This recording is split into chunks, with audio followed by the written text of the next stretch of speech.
भगवती वासुदेवाय।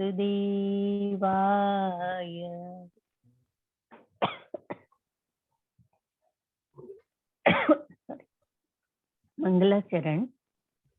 वन्देऽहं श्रीगुरु श्रीयुतपदकमलं श्रीगुरुन् वैष्णवानं च श्रीरूपं साग्रजातं सहगण रघुनाथन्वितं तं सजीवम् साद्वैतं सावधूतं परिजनसहितं कृष्णचैतन्यदेवं श्रीराधा कृष्णपादान सहगणललिता श्रीविशाखान्विता च। नमो विष्णुपदाय कृष्णपृष्ठाय भूतले श्रीमते भक्तिवेदान्त स्वामिन् इति नामिने।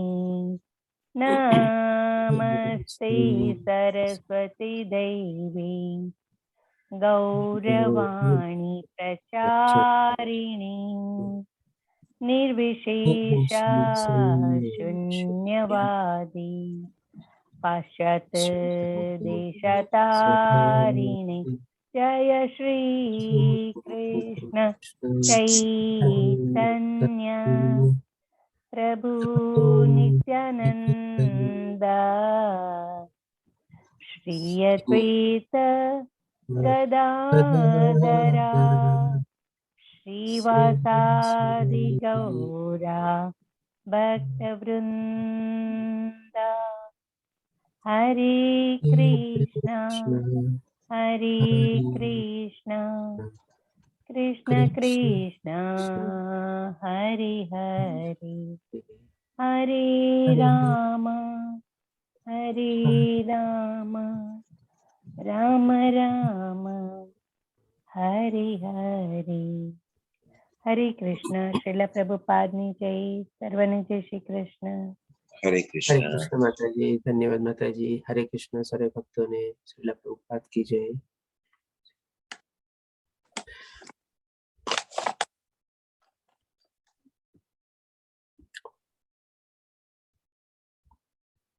બધાને મ્યુટ કરી દઉં છું। પોતપોતાને મ્યુટ રાખજો જેથી કરી બેકગ્રાઉન્ડ અવાજ ઓછો આવે।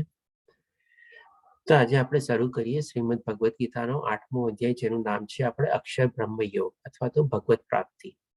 આપણે ગઈકાલે જોયું 7મા અધ્યાયમાં, જેનું નામ હતું આપણે જ્ઞાન વિજ્ઞાન યોગ। એમાં ભગવાન શ્રી કૃષ્ણ આપણને બહુ સરસ પોતાના વિશે જ્ઞાન આપે છે, સાથે સાથે આપણને સમજાવે છે કે કેવા લોકો મારી ભગવત ભક્તિમાં ઉતરે છે, કેવા લોકો મારા દુષ્ટ લોકો છે જે આપણને ભગવત ભક્તિમાં ઉતરતા નથી। ચાર પ્રકાર બંનેના ભગવાન શ્રી કૃષ્ણ સમજાવે છે। અને પછી અંતમાં આપણને સમજાવે છે કે જો આપણે ભક્તિમય ભગવાનની સેવા કરીએ, આત્મપરાયણ બનીએ અને એ રીતે ભગવાનનું આપણે કન્ટિન્યુ સતત ચિંતન કરીએ આપણે, તો આપણે ભગવાનને પ્રાપ્ત કરી શકીએ છીએ। અને સાથે સાથે અંતમાં આપણને 29મા અને 30મા શ્લોકમાં એક શોર્ટકટ બતાવે છે કે જો આવી રીતે આપણે આખી જિંદગી ન કરી શકીએ, ભગવાનની ભક્તિ ન કરી શકીએ, કૃષ્ણમય ભાવનાથી આપણે કર્મમાં પ્રવૃત્ત ન થઈ શકીએ, નિષ્કામ કર્મયોગ આપણે ફોલો ન કરી શકીએ, તો લાસ્ટ મોમેન્ટમાં એટલે કે અંતકાળ, એટલે કે આપણું જ્યારે દેહ છોડવાનો સમય આવે, આપણને ખબર તો હોતી નથી ક્યારે આવે, પણ બાય ચાન્સ એવી રીતે આપણને ખબર પડી જાય કે ચાલો હવે થોડાક દિવસ છે આપણા, એવો કંઈક અણસાર આવી જાય, એવી કંઈ ભ્રાંતિ થઈ જાય, અને જો અંતકાળે પણ આપણે સંપૂર્ણ રીતે ભગવાનનું આપણે નામ ધરીએ અથવા ચિંતન કરીએ તો પણ આપણે ભગવાનને પ્રાપ્ત કરી શકીએ છીએ। એવી રીતે ભગવાન શ્રી કૃષ્ણ આપણને 29મા અને 30મા શ્લોકમાં સમજાવે છે। હવે બે શ્લોકના સંદર્ભમાં પછી અર્જુનના પ્રશ્ન આવે છે, તો એ આપણે જોઈએ। જે અર્જુન પહેલા અને બીજા શ્લોકમાં 8 પ્રશ્ન પૂછે છે। પહેલા શ્લોકમાં 5 પૂછે છે અને બીજા શ્લોકમાં 3 પ્રશ્ન પૂછે છે। તો પહેલા શ્લોકમાં અર્જુને પૂછ્યા કરી, હે ભગવાન, હે પુરુષોત્તમ, બ્રહ્મ શું છે, આત્મા શું છે, સકામ કર્મ શું છે, આ ભૌતિક જગત શું છે, તથા દેવતાઓ શું છે, કૃપા કરી આ બધું મને સમજાવો। એટલે કે 5 અર્જુને પ્રશ્ન કર્યા। પછી બીજા શ્લોકમાં અર્જુન પ્રશ્ન કરે છે, હે મધુસૂદન, યજ્ઞના સ્વામી કોણ છે અને તેઓ શરીરમાં કેવી રીતે રહે છે, વળી ભક્તિમાં પરોવાયેલા મનુષ્ય અંતકાળે આપને કેવી રીતે જાણી શકે. આ 3 પ્રશ્નો બીજા શ્લોકમાં કર્યા. એમાંથી આપણે જોઈએ કે જે છેલ્લો પ્રશ્ન જે છે એ આપણા માટે બહુ પ્રેક્ટિકલ છે અને બહુ આપણે એ રીતે જો સમજી લઈએ તો અને એવી રીતે બી આચરણ કરીએ તો કદાચ આપણને ભગવાનની પ્રાપ્તિ થઈ શકે. પણ ડેફિનેટલી ભગવાન શ્રી કૃષ્ણ બધા પ્રશ્નોના જવાબ આપે છે અને આ બધા શબ્દો જે છે પ્રશ્નોમાં આવે છે અર્જુનના.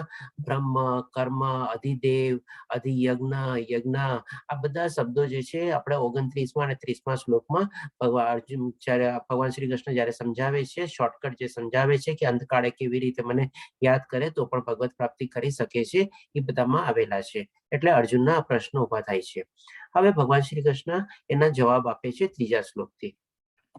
આપણે પેલા ભગવાન શ્રી કૃષ્ણ શું જવાબ આપે છે જવાબ જોઈ લઈએ, પછી એક આપણે સમરી સ્લાઇડમાં બી જોશું કે આપણે જે અર્જુને 8 પ્રશ્ન કર્યા એનો ભગવાન શ્રી કૃષ્ણે શું જવાબ આપ્યો એક ટેબ્યુલર ફોર્મમાં, એ બી આપણે જોઈ લઈશું. તો 3જા શ્લોકમાં ભગવાન શ્રી કૃષ્ણ પૂર્ણ પુરુષોત્તમ પરમેશ્વરે કહ્યું, અવિનાશી તથા દિવ્ય જીવને બ્રહ્મ કહે છે. હવે આપણે આત્મા એટલે કે જીવ એને આપણે અવિનાશી છે એટલે કે ક્યારેય એનો નાશ થતો નથી. એ આપણે સરસ રીતે ભગવાને આપણને બીજા અધ્યાયના 11 થી 30 શ્લોકમાં જયારે આત્મજ્ઞાન આપે છે ત્યારે બધું સમજાવેલું હતું. એટલા માટે ભગવાન શ્રી કૃષ્ણને અવિનાશી કહે છે. તથા દિવ્ય શું કામે તો કે આપણે પરમાત્માનો અંશ છે, પરમાત્માના અંશ રૂપી જ ભગવાન શ્રી કૃષ્ણ આપણા હૃદયમાં વાસ કરે છે, એટલા માટે દિવ્ય છે. અને ઈ જીવને એટલે કે ઈ ચેતનાને, ઈ કોન્શિયસનેસને ભગવાન શ્રી કૃષ્ણ આપણે બ્રહ્મ તરીકે બી આપણે કહેવાય છે ઘણી વાર.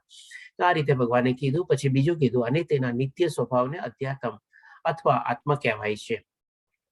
હવે આપણા આત્માનો શું છે, એક સ્વભાવ છે, નિત્ય સ્વભાવ છે. જેમ આપણે શું છે, માની લે આપણે આત્મા જે છે ભગવાનથી વિખૂટી પડેલી છે, એટલે કે પરમાત્માને એક અંશ રૂપી આપણા હૃદયમાં વાસ કરેલો છે.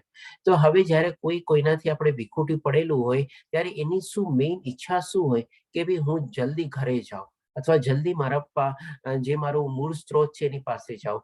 આપણે તમે જોજો ઘણી વાર આપણે ક્યાંક ફરવા ગયા હોય કે ક્યાંય બી ગયા હોય, આપણે થોડાક દિવસ આપણને ત્યાં ગમે, મન લાગે, પછી અંતમાં પછી આપણને શું થાય, હવે જલ્દી ઘર ભેગા થઈએ તો સારું, હવે અહીંયા વધારે મન નથી રાખતું. જેટલું થતું હતું, જેટલું ખુશી મેળવવી હતી બધું મેળવી લીધું, મન ભરાઈ ગયું છે, હવે ચાલો આપણે ઘર ભેગા થઈએ. અને આપણામાં એક કહેવત બી છે કે ભાઈ ઘર જેવી શાંતિ ક્યાંય ન મળે આપણને.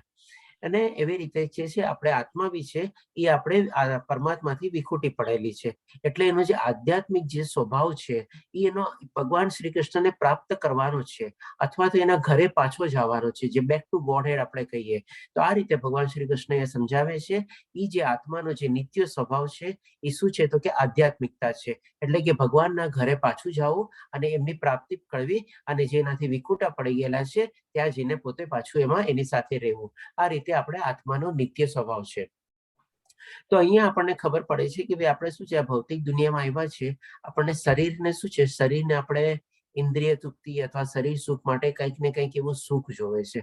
જેમ કે માની લો અત્યારે સરસ મજાની ટેબલ મળી જાય, ચેર મળી જાય, આમ આરામથી બેઠા હોય, આપણે શું કે હા કેવું સરસ સુખ છે, કેવી સરસ ઓલું છે. તો એવી રીતે શરીરને સુખ જોવે છે અને મનને શું છે, હંમેશા શાંતિ જોવે છે કે ભાઈ ચાલો ક્યાંય બી ગયા હોય જરાક આરામથી આપણે બેસીએ કરીએ, એવી રીતે આપણે મનને શાંતિ જોવે. અને આપણી જે આત્મા જે છે એને શું જોવે છે તો કે આનંદ જોવે છે. હવે એ આનંદ એને ક્યારે મળે, જ્યારે એ પરમાત્મા જયારે પાસે પાછું જાય ત્યારે. અને એ કેવી રીતે જઈ શકે તો કે ભગવાનની ભક્તિ દ્વારા, ભગવાનનો એવો જે આધ્યાત્મિક સ્વભાવ છે એમને પ્રાપ્ત કરીને જ એને એ પ્રમાણેનો આનંદ મળે. એટલે જ આપણે કહેવાય છે સત્ય ચિત્ત આનંદ. સત એટલે સત્ય, ચિત્ત એટલે આપણે આત્મા બી લઈ શકીએ અને આનંદ એટલે કે આવે સરસ મજાનો આપણને આનંદ ત્યારે જ મળે જ્યારે આપણે પરમાત્મા પાસે એટલે કે બેક ટુ ગોડ હેડ આપણે પહોંચી જઈએ. આ રીતે ભગવાન શ્રી કૃષ્ણ બીજા પ્રશ્નનો બી જવાબ આપે છે. પછી ભગવાન શ્રી કૃષ્ણ કહે છે જીવોના ભૌતિક શરીરને સંબંધિત ગતિવિધિ કર્મ કહેવાય છે. આ ચીજ ભગવાન શ્રી કૃષ્ણ આપણને 13મા અધ્યાયમાં બી સરસ રીતે ક્લિયર કરશે. અહીંયા બી આપણે સંક્ષિપ્તમાં જોઈ લઈએ આપણે કે ભાઈ જેમ આત્મા જે છે એ આપણે શરીરની સાથે બંધાઈ ગયો છે. હવે શરીરમાં એનું નિરૂપણ થઈ ગયું છે એટલે કે શરીરમાં ચેતના આવી ગઈ છે. હવે શરીર શું કરે છે, શરીર પછી જેવું આ ભૌતિક પ્રકૃતિના સંસર્ગમાં આવે છે એના માયા હેઠળ આવી જાય છે, એના નિયંત્રણ હેઠળ આવી જાય છે. એટલે એ પ્રમાણે એનો પોતાનો પ્રકૃતિ અને સ્વભાવ ડેવલપ કરે છે, આપણે કહીએ કે વિકસાવે છે. જેનો મેઇન ઓરિજિનલ સ્વભાવ જે છે એવી ભગવાનની પ્રાપ્તિ કરવી એ પાછળ ઠેલાતો જાય છે, જેમ જેમ આપણે ભૌતિક પ્રકૃતિના આવરણ એમાં ચડતા જાય છે. અને એ આવરણ ચડવાને કારણે એ આપણે શું છે અલગ અલગ કર્મોમાં અથવા પ્રવૃત્તિમાં, એક્ટિવિટીમાં બધામાં બિઝી થતો રહે છે. એ રીતે ભગવાન શ્રી કૃષ્ણ કહે છે કે જીવોના ભૌતિક શરીરને સંબંધિત ગતિવિધિ કર્મ કહેવાય છે. એટલે કે જે પ્રમાણે કર્મ કરે છે એ પ્રમાણેમાં એ પ્રવૃત્ત થતો રહે છે. આ રીતે ભગવાન શ્રી કૃષ્ણ એ સમજાવે છે. હજી ભગવાન શ્રી કૃષ્ણ બાકીના પ્રશ્નોનો જવાબ આપે છે 4થા શ્લોકમાં. હે દેહધારીઓમાં શ્રેષ્ઠ, નિરંતર પરિવર્તનશીલ આ ભૌતિક પ્રકૃતિ અધિભૂત કહેવાય છે. એટલે કે ભૌતિક અભિવ્યક્તિ જે આપણે જોઈ ગયા કે આ ભૌતિક પ્રકૃતિ એટલે કે નેચર, એન્વાયરમેન્ટ જે છે, જે ભગવાન શ્રી કૃષ્ણ આપણને સરસ રીતે સમજાવ્યું, જેમાં મેઇન 5 તત્વો છે: પૃથ્વી, વાયુ, અગ્નિ, જલ અને એવી રીતે. તો આ બધા જે 5 તત્વો છે જેનાથી આપણે ભૌતિક પ્રકૃતિને બધું બનેલું છે. હવે એ સાથે સાથે ભગવાન શ્રી કૃષ્ણ એક બહુ સરસ મજાનો ફીચર અહીંયા એડ કરે છે કે ભાઈ નિરંતર પરિવર્તનશીલ છે. એટલે આ જે આપણે પ્રકૃતિ જે જોઈએ છે એ કન્ટિન્યુઅસલી ચેન્જિંગ છે. એટલે આપણે ઘણીવાર શું કહીએ છીએ કે ભાઈ સમય તો બદલાતો રહે છે, આ સમય હંમેશા નથી રહેવાનો, આપણી પ્રમાણે બીજો સમય બી આવશે. એવી રીતે જોઈએ કે આપણે કન્ટિન્યુઅસલી નિરંતર ઇવન સેકન્ડ, 1 સેકન્ડ છે ને એના ફ્રેક્શન ઓફ સેકન્ડમાં આવે છે ને આપણે કહીએ ને કે ભાઈ ઘણું બધું ચેન્જ થઈ જાય છે. જેમ કે આપણે અત્યારે સમજીએ કે ભાઈ એટલું બધું કેવી રીતે ચેન્જ થતું હોય, પણ ના, એમાં પણ ઘણું બધું ચેન્જ થાય છે. આપણે આ અધ્યાયના સંદર્ભમાં જ આપણે ખાલી ફરક કહીએ. આજે અત્યારે આ ક્ષણમાં આપણે છીએ, તો આ ક્ષણમાં જ અત્યારે અને આવતી ક્ષણમાં એક ક્ષણની વચ્ચે ખબર નહીં આપણને કે આખા દુનિયામાં એટલે કે આખા બ્રહ્માંડમાં કે બધી જગ્યા ભૌતિક દુનિયામાં કેટલા જન્મો થઈ ગયા હશે અને કેટલા મૃત્યુ થઈ ગયા હશે. આપણને ખબર છે? આપણે ખાલી વિચારીએ છીએ કે ભાઈ શું ચેન્જ થયું છે, પણ ના, ઘણું બધું ચેન્જ થઈ ગયું છે. 1 સેકન્ડ થી લઈને બીજી સેકન્ડ જયારે પાસ થાય છે એની વચ્ચે પણ ઘણા મૃત્યુ બી થઈ ગયા હોય છે, ઘણા જીવન બી થઈ ગયા હોય છે, અને આપણને લાગે છે કે ભાઈ કાંઈ ચેન્જ નથી થયું. તો આ રીતે બી એટલે આપણે સમજવાનું છે કે પ્રકૃતિ કન્ટિન્યુઅસલી પરિવર્તનશીલ છે. પછી ભગવાન શ્રી કૃષ્ણ કહે છે, બધાને મ્યુટ કરી દઉં છું, પ્લીઝ પોતાને મ્યુટ રાખજો, બેકગ્રાઉન્ડ અવાજ ઓછો આવે. સૂર્ય તથા ચંદ્ર જેમાં સમસ્ત દેવોનો સમાવેશ થાય છે તે ભગવાનના વિરાટ રૂપ અધિદેવ કહેવાય છે. એટલે કે અધિદેવ એટલે કે શું? દેવોથી બી અધિક. એટલે કે અહીંયા ભગવાન શ્રી કૃષ્ણ કહે છે કે બધા દેવી દેવતાઓ બી એની અંદર સામેલ થઈ જાય છે. એનો જ કારણ કે સ્ત્રોત છે. એટલે કે એમાં સૂર્ય અને ચંદ્ર ભગવાન શ્રી કૃષ્ણ એમાં સમાવી લે છે, અને બાકી બધા સમસ્ત દેવી દેવતાઓ જે છે એ બધા એની અંદર આવી જાય છે. કોની અંદર આવી જાય છે? તો કે જે ભગવાનનું વિરાટ સ્વરૂપ છે એટલે કે અધિદેવમાં બધાનો સમાવેશ થઈ જાય છે. અને પ્રત્યેક દેહધારીના હૃદયમાં પરમાત્મા રૂપે સ્થિત પરમેશ્વર અધિયજ્ઞ એટલે કે યજ્ઞનો સ્વામી કહેવાઉં છું. એટલે કે જે આપણે પરમાત્માનો અંશ છે, આત્મારૂપી જે આપણા હૃદયમાં વસેલો છે, આપણે જે કંઈ આપણે અહીંયા યજ્ઞ કરીએ છીએ અને કળિયુગમાં આપણે જાણી ગયા છે કે ભાઈ શું યજ્ઞ છે. તો આવી રીતે ભગવાનની પ્રાપ્તિ માટે આપણે જે કાંઈ પણ આવી ભગવાનની ભક્તિ કરીએ છીએ એ બધાનો આપણો સ્વામી એટલે કે એ આપણે ભગવાન શ્રી કૃષ્ણ પોતે છે. એ રીતે આપણને સમજાવે છે, જેનો આપણા હૃદયમાં અંદરમાં વાસ છે. એટલે કે આપણે કહીએ ને કે આપણે જે ભક્તિને બધું કરતા હોઈએ એવું નથી કે કોઈ જોતું નથી કે કોઈ સાંભળતું નથી, બધું એના ખ્યાલમાં છે. આપણે જે કાંઈ પણ કરીએ છીએ બધું એનો એ સ્વામી તરીકે બધું તરીકે જોવે છે. આ રીતે ભગવાન શ્રી કૃષ્ણ જવાબ આપે છે. હવે આપણે જોઈએ ભગવાન શ્રી કૃષ્ણ હજી 5મા શ્લોકમાં જેનો અંતિમ પ્રશ્ન હતો કે મરતી વખતે બી કેવી રીતે આપનું ધ્યાન ધરવાથી પ્રાપ્તિ થાય, જે અર્જુને પૂછ્યું, એનો જવાબ આપે છે 5મા શ્લોકમાં ભગવાન શ્રી કૃષ્ણ. જે મનુષ્ય મૃત્યુ સમયે કેવળ મારું સ્મરણ કરતો શરીર તજે છે તે તરત મારી પ્રકૃતિને પામે છે, એમાં લેશ માત્ર સંદેહ નથી. હવે અહીંયા ભગવાન શ્રી કૃષ્ણ બહુ સરસ રીતે સમજાવે છે, અને આ પ્રશ્ન અગત્યનો હતો આપણા માટે. એટલા માટે ભગવાન શ્રી કૃષ્ણ પણ એનો અલગથી કરીને એક સેપરેટલી શ્લોકમાં જવાબ આપ્યો છે. એ રીતે આપણે સમજીએ કે જે મનુષ્ય મૃત્યુ સમયે કેવળ એટલે કે ફક્ત ઓનલી એટલે કે ખાલી જો ભગવાનનું ચિંતન કરીએ, આપણે ભગવાનનું સ્મરણ કરીએ, ભગવાનને યાદ કરીએ, ભગવાનની પ્રાપ્ત કરવાની આપણી ઝંખના આપણે દર્શાવીએ, તો ભગવાન શ્રી કૃષ્ણ કહે છે કે મારું સ્મરણ કરી તો શરીર તજે તે તરત જ મારી પ્રકૃતિને પામે છે. અને એમાં સાથે સાથે એડ બી કરે છે, એમાં લેશ માત્ર સંદેહ નથી, કોઈ ડાઉટ નથી. એટલે કે એક જાતની ભગવાન શ્રી કૃષ્ણ આપણને રાઇટિંગમાં ગેરંટી આપી દે છે કે જો આવી રીતે કોઈ મૃત્યુ સમયે મારું સ્મરણ કરે, મારું ચિંતન કરે, મને યાદ કરે, એનો ભાવ હોય એવો મનસ્થિતિમાં અથવા એના મગજમાં અને બુદ્ધિમાં બધામાં, તો ડેફિનેટલી મને પ્રાપ્ત કરી શકે છે. હવે કોઈ મને કહેશે કે આવી રીતે આપણે અહીંયા ડેફિનેટલી ફોટો તો છે જ ભીષ્મ પિતામહનો, આનું પણ આપણે થોડું ઘણું વર્ણન લેશું. પણ આપણે જે અત્યારે જીવન જીવીએ છીએ, આપણે અત્યારે ભૌતિક દુનિયામાં એવા ક્યાં માણસને એવી રીતે સાંભળ્યું છે કે જે મરતી વખતે એના નામમાં ભગવાનનું નામ આવ્યું હોય? હરે કૃષ્ણ, કોણ કહેશે મને? મહેશ પ્રભુજીને તો ખબર જ હશે, પણ બાકી નવા ભક્તોમાંથી કોઈ પ્રશ્નનો ઉત્તર આપશે તો મને બહુ ખુશી થશે. ગાંધી બાપુ, મહાત્મા ગાંધી પ્રભુ. જી માતાજી, કોણ બોલ્યું? હું હર્ષા. હર્ષા માતાજી, ધન્યવાદ માતાજી. સવારે શ્લોકા પઠનમાં આપને મિસ કર્યા? હા ના, આજે મેં દીપ્તિ માતાજીને કહ્યું હતું કે 2 દિવસ મને સવારે પડશે આજે. ઓકે ઓકે, ચાલો, સરસ કોઓર્ડિનેશન છે આપણા ત્રણેય વચ્ચે બી. ખૂબ ખુશી થઈ. ઓકે, ધન્યવાદ હર્ષા માતાજી. ઓકે, જવાબ બદલ બી. તો એવી રીતે આપણે જે છે મહાત્મા ગાંધીનો આપણે લઈએ કે ભાઈ મરતી વખતે એમના મનમાં શું હવે વર્ડ શું આવ્યા હતા એ મને કહો. કોણ કહેશે મને? શું શબ્દો નીકળ્યા હતા એમના મનમાંથી, એટલે કે મુખમાંથી? હે રામ. હે રામ, બરોબર. કોણ બોલ્યું? હિના ગાંધી. હા, ધન્યવાદ હિના માતાજી.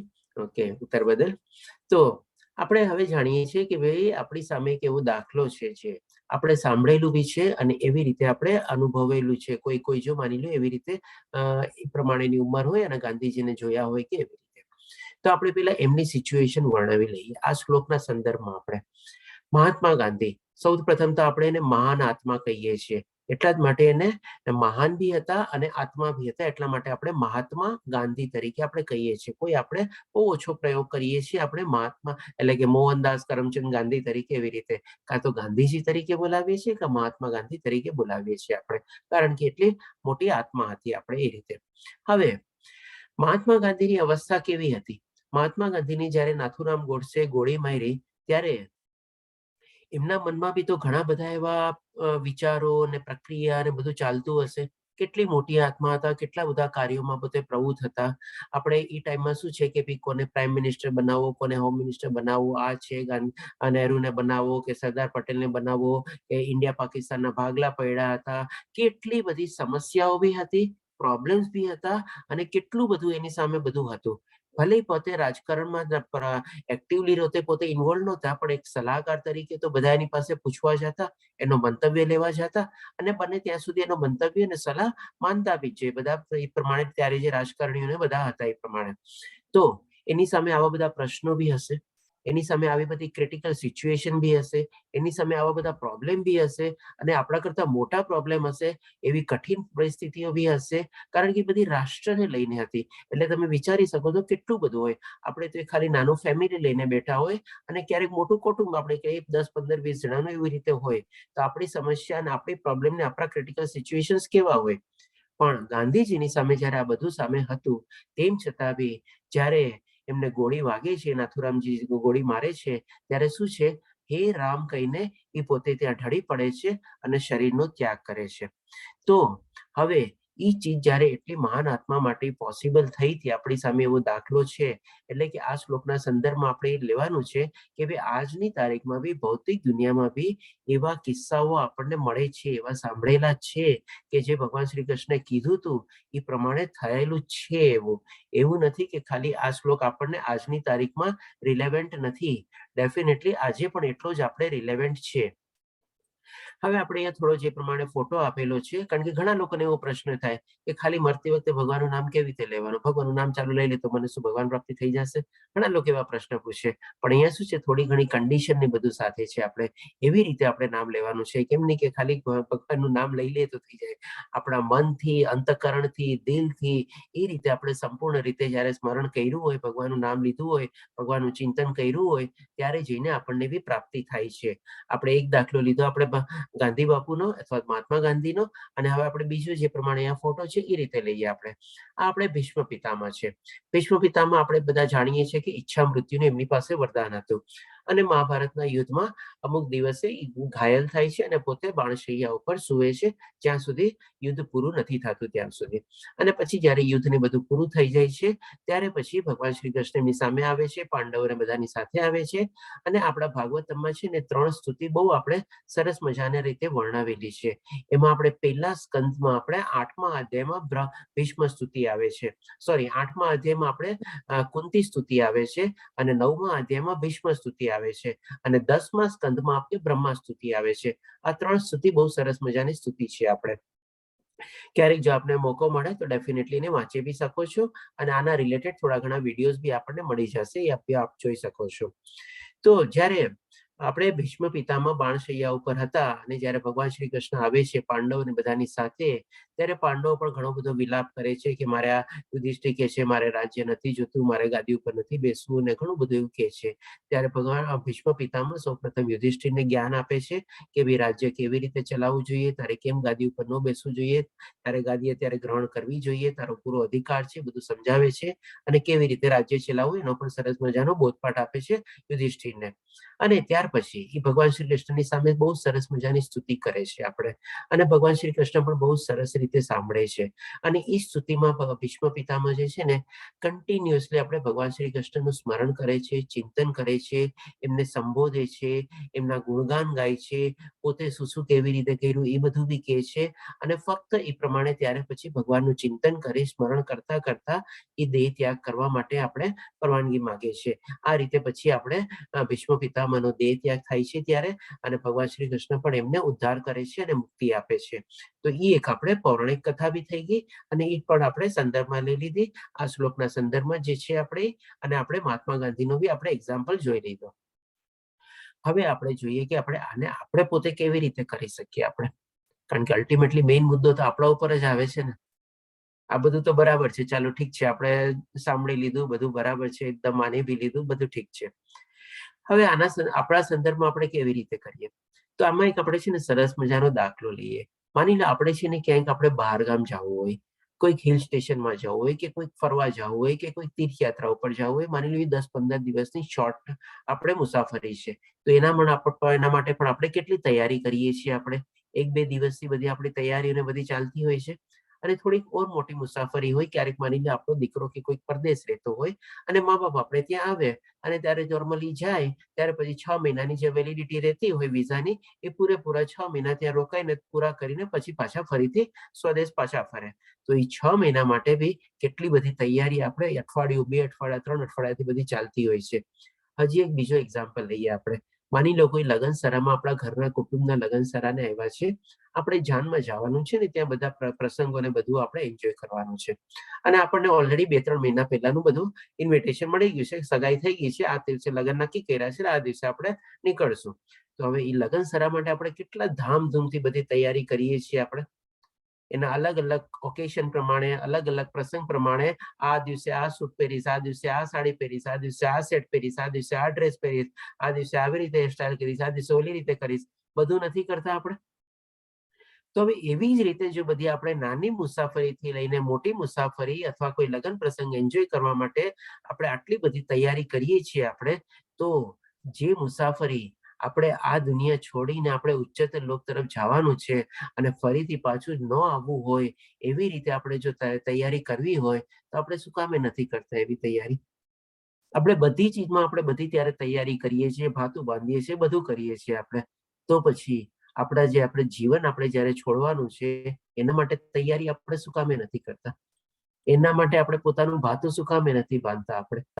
આપણે પ્રતિ ક્ષણ આપણે શું કામે પોતાની જાતને તૈયાર કરીને નથી રાખતા કે ચાલ હું તો તારી રાહ જોઈને બેઠો છું, મારી બેગ રેડી છે, તો કે એટલે હું તરત મારા માટે રેડી છું આપણે.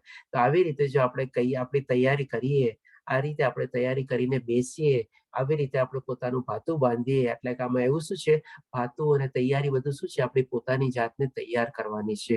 આપણી મેન્ટલ સિચ્યુએશન એવી ક્રિએટ કરવાની છે કે ગમે ત્યારે આવે આવી જ રીતે થઈએ આપણે અને તૈયાર હોઈએ આપણે. તો એવી સ્થિતિમાં આપણે ભગવાન શ્રી કૃષ્ણનું નામ લઈ શકીએ, જે પ્રમાણે ગાંધી બાપુએ લીધું એ પ્રમાણે, અને એ રીતે આપણે ભગવાનનું સ્મરણ કરી શકીએ, ભગવાનનું ચિંતન કરી શકીએ. ત્યારે જઈને જે પ્રમાણે ભગવાન શ્રી કૃષ્ણ કહે છે એ મારી પ્રકૃતિને પામે છે, એમાં લેશ માત્ર સંદેહ નથી. પણ આ બધું થાય છે. હવે આપણે જોશું એક નાનકડી સ્ટોરી આવશે. પહેલા આપણે શોર્ટમાં જોઈ લઈએ જે પ્રમાણે ભગવાન શ્રી કૃષ્ણ બધા જે જવાબ આપ્યો. બ્રહ્મ એટલે કે આત્મા એટલે કે જીવ, અવિનાશી તત્વ, જીવિત અસ્તિત્વ. અધ્યાત્મ એટલે કે જીવનો આપણે સ્વભાવ, જે આપણે આધ્યાત્મિક સ્વભાવ હોવો જોઈએ આત્માનો, એ કર્મ એટલે કે ભાઈ કર્મ ભૌતિક શરીર તરફ દોરી જાય છે. અધિભૂતા એટલે કે ભૌતિક પ્રકૃતિ. પછી અધિદેવા એટલે કે વિશ્વરૂપ, જેમાં બધા દેવી દેવતાઓનો સામેલ છે, જેમ ભગવાન શ્રી કૃષ્ણ સૂર્ય અને ચંદ્રનું બી એક્ઝામ્પલ આપી દીધું એવી રીતે. અધિયજ્ઞ એટલે કે પરમાત્મા, જે આપણે આ હૃદયમાં વાસ છે. અધિયજ્ઞ ક્યાં રહે છે? તો કે આપણા હૃદયમાં રહે છે. અને મૃત્યુ સમય કેવી રીતે યાદ કરવો? એટલે કે આજીવન યાદ કરવાનો અભ્યાસ કરવો. એટલે આ રીતે ભગવાન શ્રી કૃષ્ણ ત્રીજા, ચોથા અને પાંચમા શ્લોકમાં બધા 8 પ્રશ્નોનો જવાબ બી આપી દીધો, અને એ રીતે આપણે ટેબ્યુલર ફોર્મમાં સંક્ષિપ્ત રીતે આપણે જોઈ બી લીધું. હવે આપણા માટે આ રિલેવન્ટ છે વધારે, કે આપણે શું એ રીતે તૈયારી કરીએ છીએ, આપણે આપણું ભાતું બાંધીએ છીએ. અહીંયા એક નાનકડી પહેલા આપણે જોઈ લઈએ કે ભાઈ આમાં શું છે કે યુધિષ્ઠિર, આપણે કદાચ આ બધા સ્ટોરી જાણતા બી હશો. મહાભારતના સંદર્ભમાં એક સ્ટોરી છે કે જેમાં તળાવમાં બધા પાંડવો, જ્યારે લોકો વનવાસમાં હતા, તળાવમાં પાણી પીવા જાય છે, પોતાને તરસ લાગી હતી, ત્યારે ત્યાં યક્ષ દેવતા કહે છે કે મારા પ્રશ્નનો જવાબ આપો, પછી હું તમને પાણી પીવા દઈશ. અને આપણે એ લોકો કોઈ ચારે પાંડવો કોઈ કેર કરતા નથી, બધા મૂર્છિત થઈ જાય છે. અને યક્ષ દેવતા કહે છે કે પ્રશ્ન નહીં આપો તો તમને મૂર્છિત કરી દઈશ. પછી છેલ્લે યુધિષ્ઠિર પોતે જાય છે અને એ જ કન્ડિશન મૂકે છે યક્ષ દેવતા કે ભાઈ પેલા મારા પ્રશ્નનો જવાબ આપ. પછી તો યુધિષ્ઠિર તો આપણે ધર્મરાજા છે અને બહુ વિનમ્રતાથી પૂછે છે કે ભાઈ ઠીક છે, હું પૂરેપૂરો પ્રયાસ કરીશ આપણા પ્રશ્નનો જવાબ આપવાનો અને કોશિશ કરીશ. તો એ રીતે પછી જયારે યક્ષદેવ આપણે યુધિષ્ઠિર મહારાજને પ્રશ્ન પૂછે છે કે ભાઈ આ દુનિયાનું સૌથી મોટું અચરજ શું છે, અથવા સૌથી મોટું સરપ્રાઇઝિંગ ફેક્ટર શું છે, અથવા તો આપણે કહીએ ને કે ભાઈ આપણે વિસ્મય પામનાર આપણે એવી સ્થિતિ શું છે, એ રીતે યક્ષદેવ પૂછે છે પ્રશ્ન. તો યુધિષ્ઠિરનો આ જવાબ છે કે ભાઈ હજારો અને હજારો જીવ દરેક ક્ષણે મૃત્યુ પામે છે. જેમ મેં કીધું ને કે આ સેકન્ડ થી લઈને બીજી સેકન્ડની અંદર બી ઘણા જીવો ઉત્પન્ન થાય છે ને ઘણા જીવો મૃત્યુ પહોંચાવે છે. ક્ષણ એટલે કે શું? સેકન્ડનો બી નાનો ભાગને આપણે ક્ષણ કહીએ. એટલે બધાને મ્યુટ કરી દઉં છું, મ્યુટ રાખજો પોતાને. ક્ષણ એટલે કે શું? આપણે ઇંગ્લિશમાં આપણે સેકન્ડ થી પણ નાનો ભાગ શું, જેને મોમેન્ટ કહીએ આપણે. એટલે કે દરેક ક્ષણ આપણે એવી રીતે મૃત્યુને મળતા હોય છે. એટલે કે સેકન્ડના અમુક ભાગમાં બી ઘણા લોકો મૃત્યુ પામતા હોય છે. પરંતુ એક મૂર્ખ વ્યક્તિ તેમ છતાં પોતાને મૃત્યુહીન માને છે અને મૃત્યુ માટે તૈયાર નથી. આ ચીજ એટલે કે આ ચીજ જેને કીધી આ દુનિયાની, એટલે કે આ ભૌતિક દુનિયાની સૌથી અદ્ભુત વસ્તુ છે. આવી રીતે યુધિષ્ઠિર જવાબ આપે છે. અને એ જવાબ જે આપ્યો યુધિષ્ઠિરે, આજની તારીખમાં બી એ જવાબ પ્રિવેલન્ટ છે આપણે, અને એકદમ પૂરેપૂરું એપ્લિકેબલ છે. આજે પણ આપણે લોકો તૈયાર છીએ નહીં આપણા મૃત્યુ માટે, કે ભાઈ ચાલો હું તમારું બેગ મારી રેડી છે, ભાતું રેડી છે, બધું છે, ગમે તે ક્ષણે ગમે તે મોમેન્ટે અત્યારે માનીને બોલતા બોલતા મને મૃત્યુ આવી જાય તો આપણે એને બાદ ભરીને સ્વીકારવા રેડી છીએ કે ચાલો પતી ગયું, ઓકે ફિનિશ થઈ ગયું. આવી રીતે નથી આપણે થતું. તો હવે આપણે જોઈએ કે ભગવાન શ્રી કૃષ્ણ હવે શું કહે છે. કે 6થા શ્લોકમાં સમજાવે છે કે ભાઈ હે કુંતી પુત્ર, શરીરનો ત્યાગ કરતી વખતે મનુષ્ય જે ભાવનું સ્મરણ કરે છે એવા જ ભાવને તે નિશ્ચિતપણે પ્રાપ્ત કરે છે. એટલે કે હવે માની લો આપણી મરતી વખતે આપણા મનમાં જે બીજા બધા વિચારો આવતા હોય, ભગવાનનું સ્મરણ કરતા હોઈએ, ચિંતન કરતા હોઈએ, ધ્યાન કરતા હોય તો બરાબર છે, તો ભગવાને લખીને આપી દીધું છે કે મારી જ પ્રકૃતિને પામવાના છે. પણ જે પ્રમાણે યુધિષ્ઠિરે જવાબ આપ્યો એ રીતે આપણે સાથે અત્યારે શું થાય છે એ હવે ભગવાન શ્રી કૃષ્ણ આપણને સમજાવે છે. એટલે કે સિક્કાની બીજી બાજુ આપણને સમજાવે છે કે દરેક મનુષ્ય આપણે શું છે, શરીર ત્યાગ કરતી વખતે જે ભાવનું સ્મરણ કરે છે, ભગવાનનું સ્મરણ ધેટ મીન્સ કે નથી કરતો, એટલે કે બધા અલગ અલગ, એટલે કે માટે જે ભાવો, વિભિન્ન ભાવો, જે ચીજનું બધું સ્મરણ કરતું હોય એવા જ ભાવને તે નિશ્ચિતપણે પ્રાપ્ત કરે છે. હવે આના સંદર્ભમાં બી આપણે સ્ટોરી લઈ લઈએ. જેમ આપણે માની લો ભગવાનનું સ્મરણ કર્યું, એના સંદર્ભમાં આપણે 2 થી 3 ચીજ જોઈ. આપણે ભીષ્મ પિતામહને જોયું આપણે, અને આપણે મહાત્મા ગાંધીને બી જોયું આપણે. હવે આવી રીતે જો કોઈ સ્મરણ કરતું હોય, એટલે કે ભગવાનનું સ્મરણ ન કરતું હોય પણ બીજા બધા ભાવો એના જે સ્મરણ થતું હોય, તો એના પ્રમાણે ભગવાન શ્રી કૃષ્ણ કહે છે કે નિશ્ચિતપણે એવો પણ જન્મ એને પ્રાપ્ત થાય છે. તો એના સંદર્ભમાં આપણે અત્યારે ભરત મહારાજની સ્ટોરી લઈ લઈએ, જે આપણે સંક્ષિપ્તમાં કવર કરી લઈશું આપણે. અને હા, આજે આપણે આના પછી ઓલો જે આપણે આત્મા છીએ પણ શરીર નથી, એ રીતેનું પણ પ્રેઝન્ટેશન લેવાનું છે. તો ટ્રાય કરું છું કે આપણે આ બંને કમ્પ્લીટ કરી લઈએ આજે. તો અહીંયા પેલા આપણે ભરત મહારાજની સ્ટોરી લઈએ. હવે ભરત મહારાજ આપણે શું છે કે ભાઈ જેના ઉપરથી આપણા ભારત દેશનું નામ આવેલું છે, એ ભરત રાજા બહુ સરસ મજાનો પોતાની રાજા હતા. પ્રજાને પણ બહુ સરસ રીતે રાખતા અને બહુ બધા પ્રજાજનો વચ્ચે બી બહુ પ્રિય રાજા હતા. પણ એક સમય આવે છે અને લાગે છે કે ભાઈ હવે મારે આ બધું મૂકી દેવું જોઈએ અને એ પ્રમાણે જંગલમાં જાય છે અને ભગવાનનું યજ્ઞ કરે છે. જે પ્રમાણે આપણે આ ફોટામાં જોઈ શકો છો, યજ્ઞ પ્રગટાવે છે એ પ્રમાણે, કારણ કે ટાઈપમાં એ પ્રમાણે એવા યજ્ઞ થતા અને યજ્ઞ કરીને એ લોકો ભગવાનને માટે ધ્યાન કરતા અને ભગવાનને પામવાની કોશિશ કરતા. હવે બનવા જો થાય છે એવું કે એ એક દિવસ આવી રીતે યજ્ઞ કરતા હોય છે અને યજ્ઞ કરતા હોય છે ત્યારે તમે જોઈ શકો છો કે ભાઈ અહીંયા એક નાનકડું ઝરણું છે. આપણે હવે એક હિરણ છે જે છે એ એકદમ દોડતું ભાગતું આવે છે અને આ બધું એની સામે એકદમ અચાનક બધું થઈ જાય છે ભરત મહારાજની સામે, અને એ જોવે છે હરણને કે દોડથી ભાગતું કરતું આવે છે અને એની પાછળ એક બીજું ઓર હિંસક પ્રાણી હોય છે કે જે આ હિરણનો ભોગ કરવા માંગતું હોય છે અથવા એનો શિકાર કરવા માંગતા હોય છે. અને હિરણ બિચારું ત્યારે શું છે, ભાગે છે અને બનવા જોગ એવું હોય છે કે ભાઈ હિરણ ત્યારે ગર્ભવતી હોય છે, એટલે કે એના પેટમાં બચ્ચું હોય છે એનું. હવે પોતાનો જાન બચાવવા એ ભાગે છે અને સાથે સાથે એના ગર્ભમાં જે બચ્ચું છે એનો પણ એને જાન બચાવવાનો છે, એટલે કે ડબલ ટેન્શન છે, પોતાનો પણ જાન બચાવવાનો અને એના બચ્ચાનો બી જાન બચાવવાનો. એટલે કે આપણે એ પરિસ્થિતિમાં ભાગે છે. અને અહીંયા તમે ઝરણામાંથી જોઈ શકો છો, આ અહીંયા એક બાજુ છે ને આ બાજુ બીજા વૃક્ષો નહીં છે, એટલે અહીંયાથી પહેલે પારી હિરણ આપણે જમ્પ લગાવે છે અથવા કૂદકો મારે છે પોતાને બચાવવા માટે. અને એ કૂદકો મારે છે ત્યારે જેમ ઘણી વાર એવું થાય છે ને કે ભાઈ મિસકેરેજ થાય અથવા તો એવી રીતે એનું જે બચ્ચું હતું ગર્ભમાં એ આપણે પડી જાય છે નીચે, અને એ પછી જે હિરણ જે છે ડરમાં ઓર આગળ ભાગે છે અને ઘવાયેલું બી હતું અને આવી રીતે આપણે મિસકેરેજ બી થયેલું હતું. એ પછી હિરણ મૃત્યુ પામે છે. નહીં કે ઓલો જે હિંસક પ્રાણી હતી શિકાર કરે છે નહીં, પણ આવી રીતે એમનું મૃત્યુ થાય છે.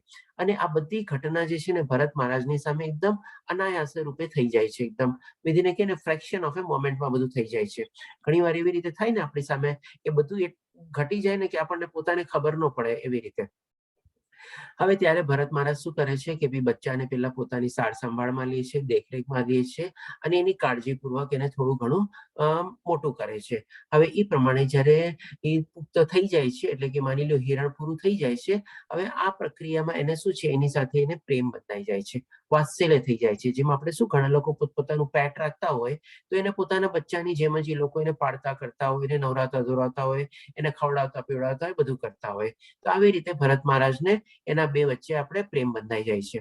હવે આ તો જાનવર છે, હવે એ તો છોટું જવાનું જ છે, એટલે કે જાય છે જંગલમાં અને પાછું આવે છે અને પાછું ભરત મહારાજ એની કેર કરે છે અને બધું કરે છે ને એવી રીતે દિવસો પ્રસાર થાય છે. એક દિવસમાં શું થાય છે કે ભાઈ આ જે હિરણ જે છે એ તો એના સ્વભાવ પ્રમાણે જંગલમાં ગયું છે અને એને તો કઈ ટાઈમની એના હાથમાં તો ઘડિયાળ હોય ને કે આ ટાઈમમાં મારે પાછું આવવું છે, એટલે એને આવવામાં વિલંબ થઈ જાય છે.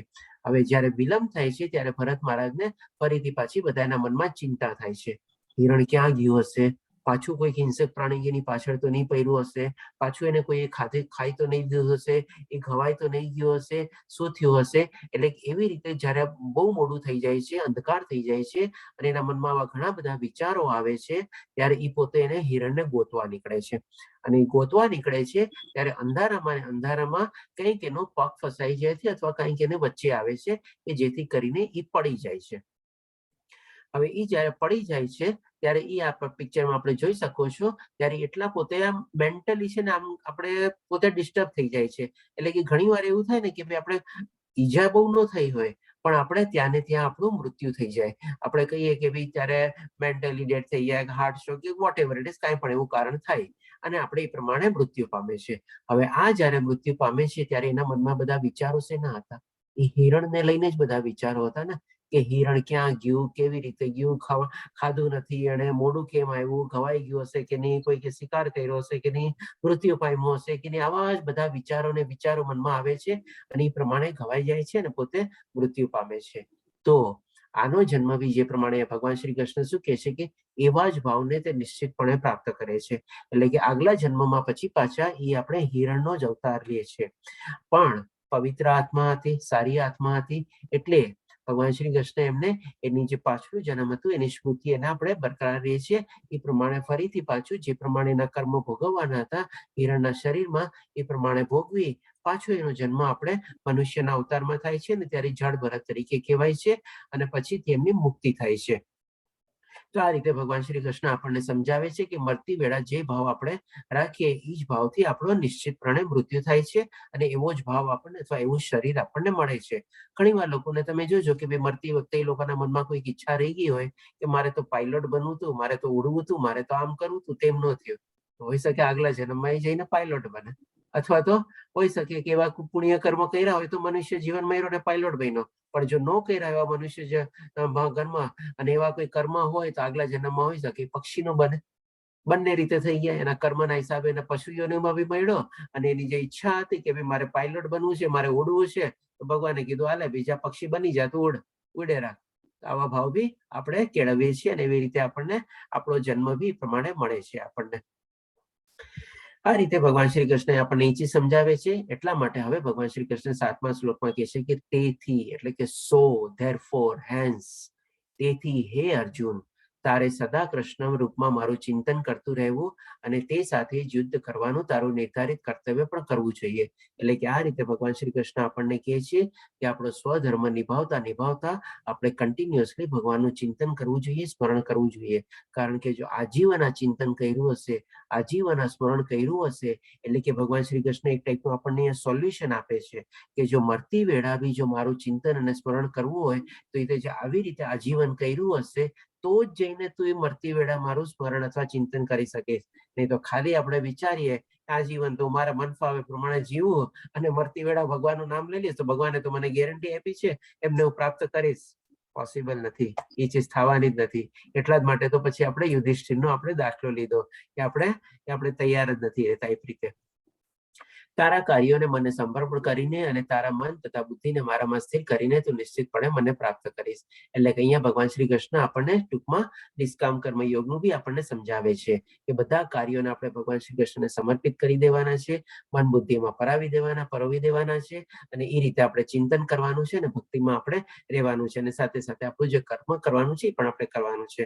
આ રીતે આપણી જો લાઈફ જીવતા હોઈએ આપણે, એટલે કે આટલી સરસ રીતે સાદગીથી આપણે જીવતા હોઈએ તો જઈને મરતી વેળા આપણે યાદ રાખી શકીએ. જેમ મહાત્મા ગાંધી યાદ રાખ્યા આપણે. મહાત્મા ગાંધીનું જીવન આપ જાણી શકો છો કેટલું સાદું અને સરળ જીવન હતું. કારણ કે એમને પણ એ જ હતું કે પોતાનું સ્વધર્મ અથવા કર્તવ્ય કર્મ કરવું અને ભગવાનનું નામ લેવું, બસ આવી રીતે. હવે ભગવાન શ્રી કૃષ્ણ આપણને હજી એક બીજી ચીજ સમજાવશે અહીંયા 8મા શ્લોકમાં કે હે પાર્થ, જે મનુષ્ય પોતાના મનને મારું સ્મરણ કરવામાં સદા મગ્ન રાખીને અવિચળ ભાવથી પૂર્ણ પુરુષોત્તમ પરમેશ્વર રૂપે મારું ધ્યાન કરે છે તે નિશ્ચિતપણે મને પ્રાપ્ત કરે છે. એટલે કે આના સંદર્ભમાં બી આપણે એક એક્ઝામ્પલ લેશું કે જો માની લો જે પ્રમાણે ભગવાન શ્રી કૃષ્ણ અર્જુનને સમજાવ્યું એવી રીતે આપણે બી સમજી જઈએ અને સમજીને આપણે આપણું કર્મ કરતા રહીએ અને ભગવાનને યાદ કરતા રહીએ તો આપણે પણ ભગવાનને પ્રાપ્ત કરી શકીએ છીએ. અને આના સંદર્ભમાં એક આપણે અજામિલની સ્ટોરી લેશું આપણે અહીંયા કે એ પણ આવી જ રીતે ભગવાન શ્રી કૃષ્ણને મરતી વેળા યાદ કરે છે. હવે અજામિલ આપણે એક બ્રાહ્મણ હતા અને બહુ ઉચ્ચ કોટીના બ્રાહ્મણ હતા. એમના પિતા પણ બ્રાહ્મણ હતા અને બ્રાહ્મણ એવું નથી કે પિતાના પુત્ર હતા બ્રાહ્મણ એટલા માટે બ્રાહ્મણ કહેવાય છે, પણ ના, કર્મ એટલે કે પોતાના કર્મ, સ્વભાવ અને ગુણ પ્રમાણે બ્રાહ્મણ હતા અને સારા એવી રીતે પ્રવૃત્ત થયેલા હતા. બ્રાહ્મણ બધી એક્ટિવિટીઝ માનેમાં. એક દિવસ થાય છે શું, જંગલમાં લાકડા કાપવા જાય છે અને લાકડા કાપવા જાય છે ત્યારે શું છે એને કંઈક આવું દ્રશ્ય દેખાય છે કે ભાઈ કંઈક ખીખા હા હા કરવાનો એવો કંઈક અવાજ આવે છે અને એને લાગે છે કે ચાલ જરાક હું જોઈ લઉં. એટલે કે ઝાડની પાછળ જોઈને આવી રીતે ત્યાં એક સ્ત્રી અને પુરુષને આલિંગન કરતા એવી રીતે જોવે છે.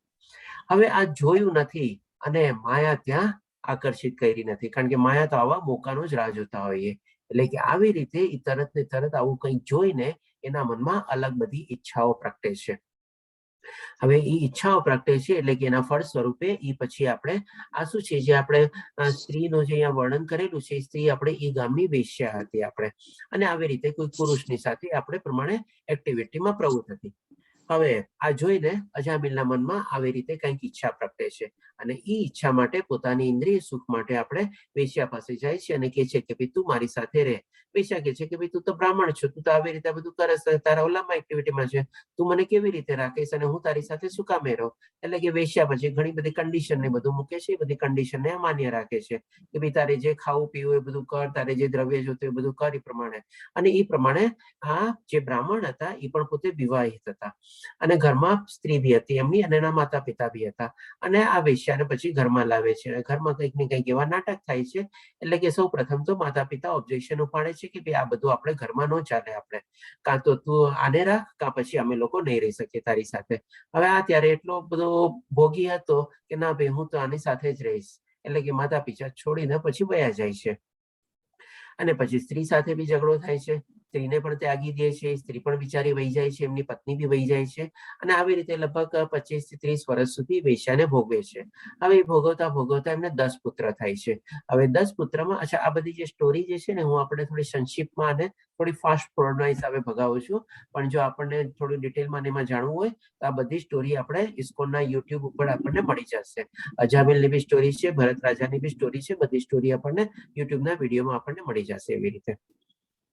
તો હવે એ આપણે લગભગ 25-30 વર્ષ ભોગવતા ભોગવતા 10 પુત્ર થાય છે. અને 10 પુત્રમાં એનો જે સૌથી છેલ્લો પુત્ર હોય છે એનું આપણે કંઈક એવા કારણ થાય છે કે જેથી કરીને એનું નામ નારાયણ પડે છે. હવે મૃત્યુનો સમય આવી ગયો છે. મૃત્યુ સમયે આપણે એ પ્રમાણે કહી શકીએ કે આપણે એક ટાઈપનું બીમાર ને બધું બુઢો થઈ ગયો હતો અને બધું થઈ ગયું હતું અને મૃત્યુ શૈયા ઉપર એવી રીતેમાં પડેલો હતો. હવે ત્યારે શું છે કે ભાઈ આપણને બધાને મા બાપને પોતાનું જે નાનું સંતાન હોય અથવા તો છેલ્લું સંતાન હોય એ સૌથી વધારે પ્રિય હોય અને સૌથી વધારે વાલું હોય.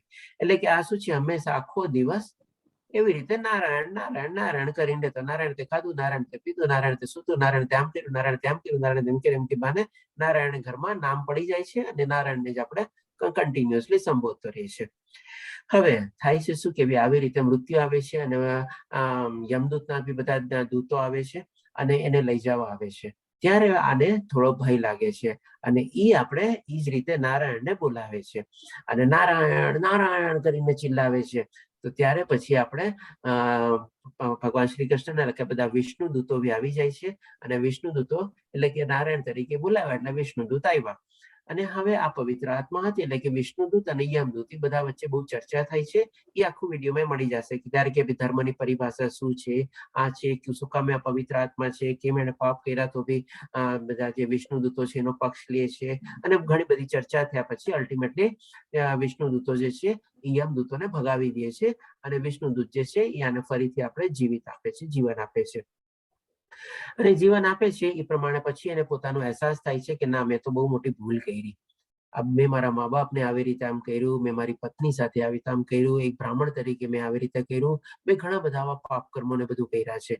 એટલે પછી પોતે હરિદ્વાર જાય છે અને ભગવાનનું ચિંતન કરે છે, ધ્યાન કરે છે અને લગભગ અમુક વર્ષોની તપશ્ચર્યા કર્યા પછી એને અંતે ભગવાનની પ્રાપ્તિ થાય છે. આ રીતે ફરીથી પાછા ત્યારે વિષ્ણુ દૂતો આવે છે અને આ જે આપણે અજામિલ ત્યારે પવિત્ર આત્મા થઈ ગઈ હતી એમને ફરીથી પાછા વૈકુંઠ અથવા ઈધામમાં લઈ જાય છે. આ રીતે પછી એમનો મોક્ષ થાય છે. એટલે કે અહીંયા આપણે સમજવાનું છે કે બીજો આપણે મરતી વખતે બીજો આવા ચિંતન કરતા હોઈએ, ભગવાનનું સ્મરણ કરતા હોઈએ તો પણ આપણને ભગવાનની પ્રાપ્તિ થાય છે. જે પ્રમાણે ભગવાને કીધું આપણને એ પ્રમાણે. અને બધા આપણને છે ને આપણી જેમ અજામિલને બીજો મોકો મળ્યો ને આપણને પણ છે ને હંમેશા લાઈફમાં જો એક બીજી આપણે લર્નિંગ અહીંયાથી લઈએ, આપણને બધાને પોતપોતાની લાઈફમાં છે ને બીજો અથવા ત્રીજો મોકો મળતો જ હોય છે. કે છે ને કે લાઈફ ઓલવેઝ ગિવ્સ અ સેકન્ડ ચાન્સ.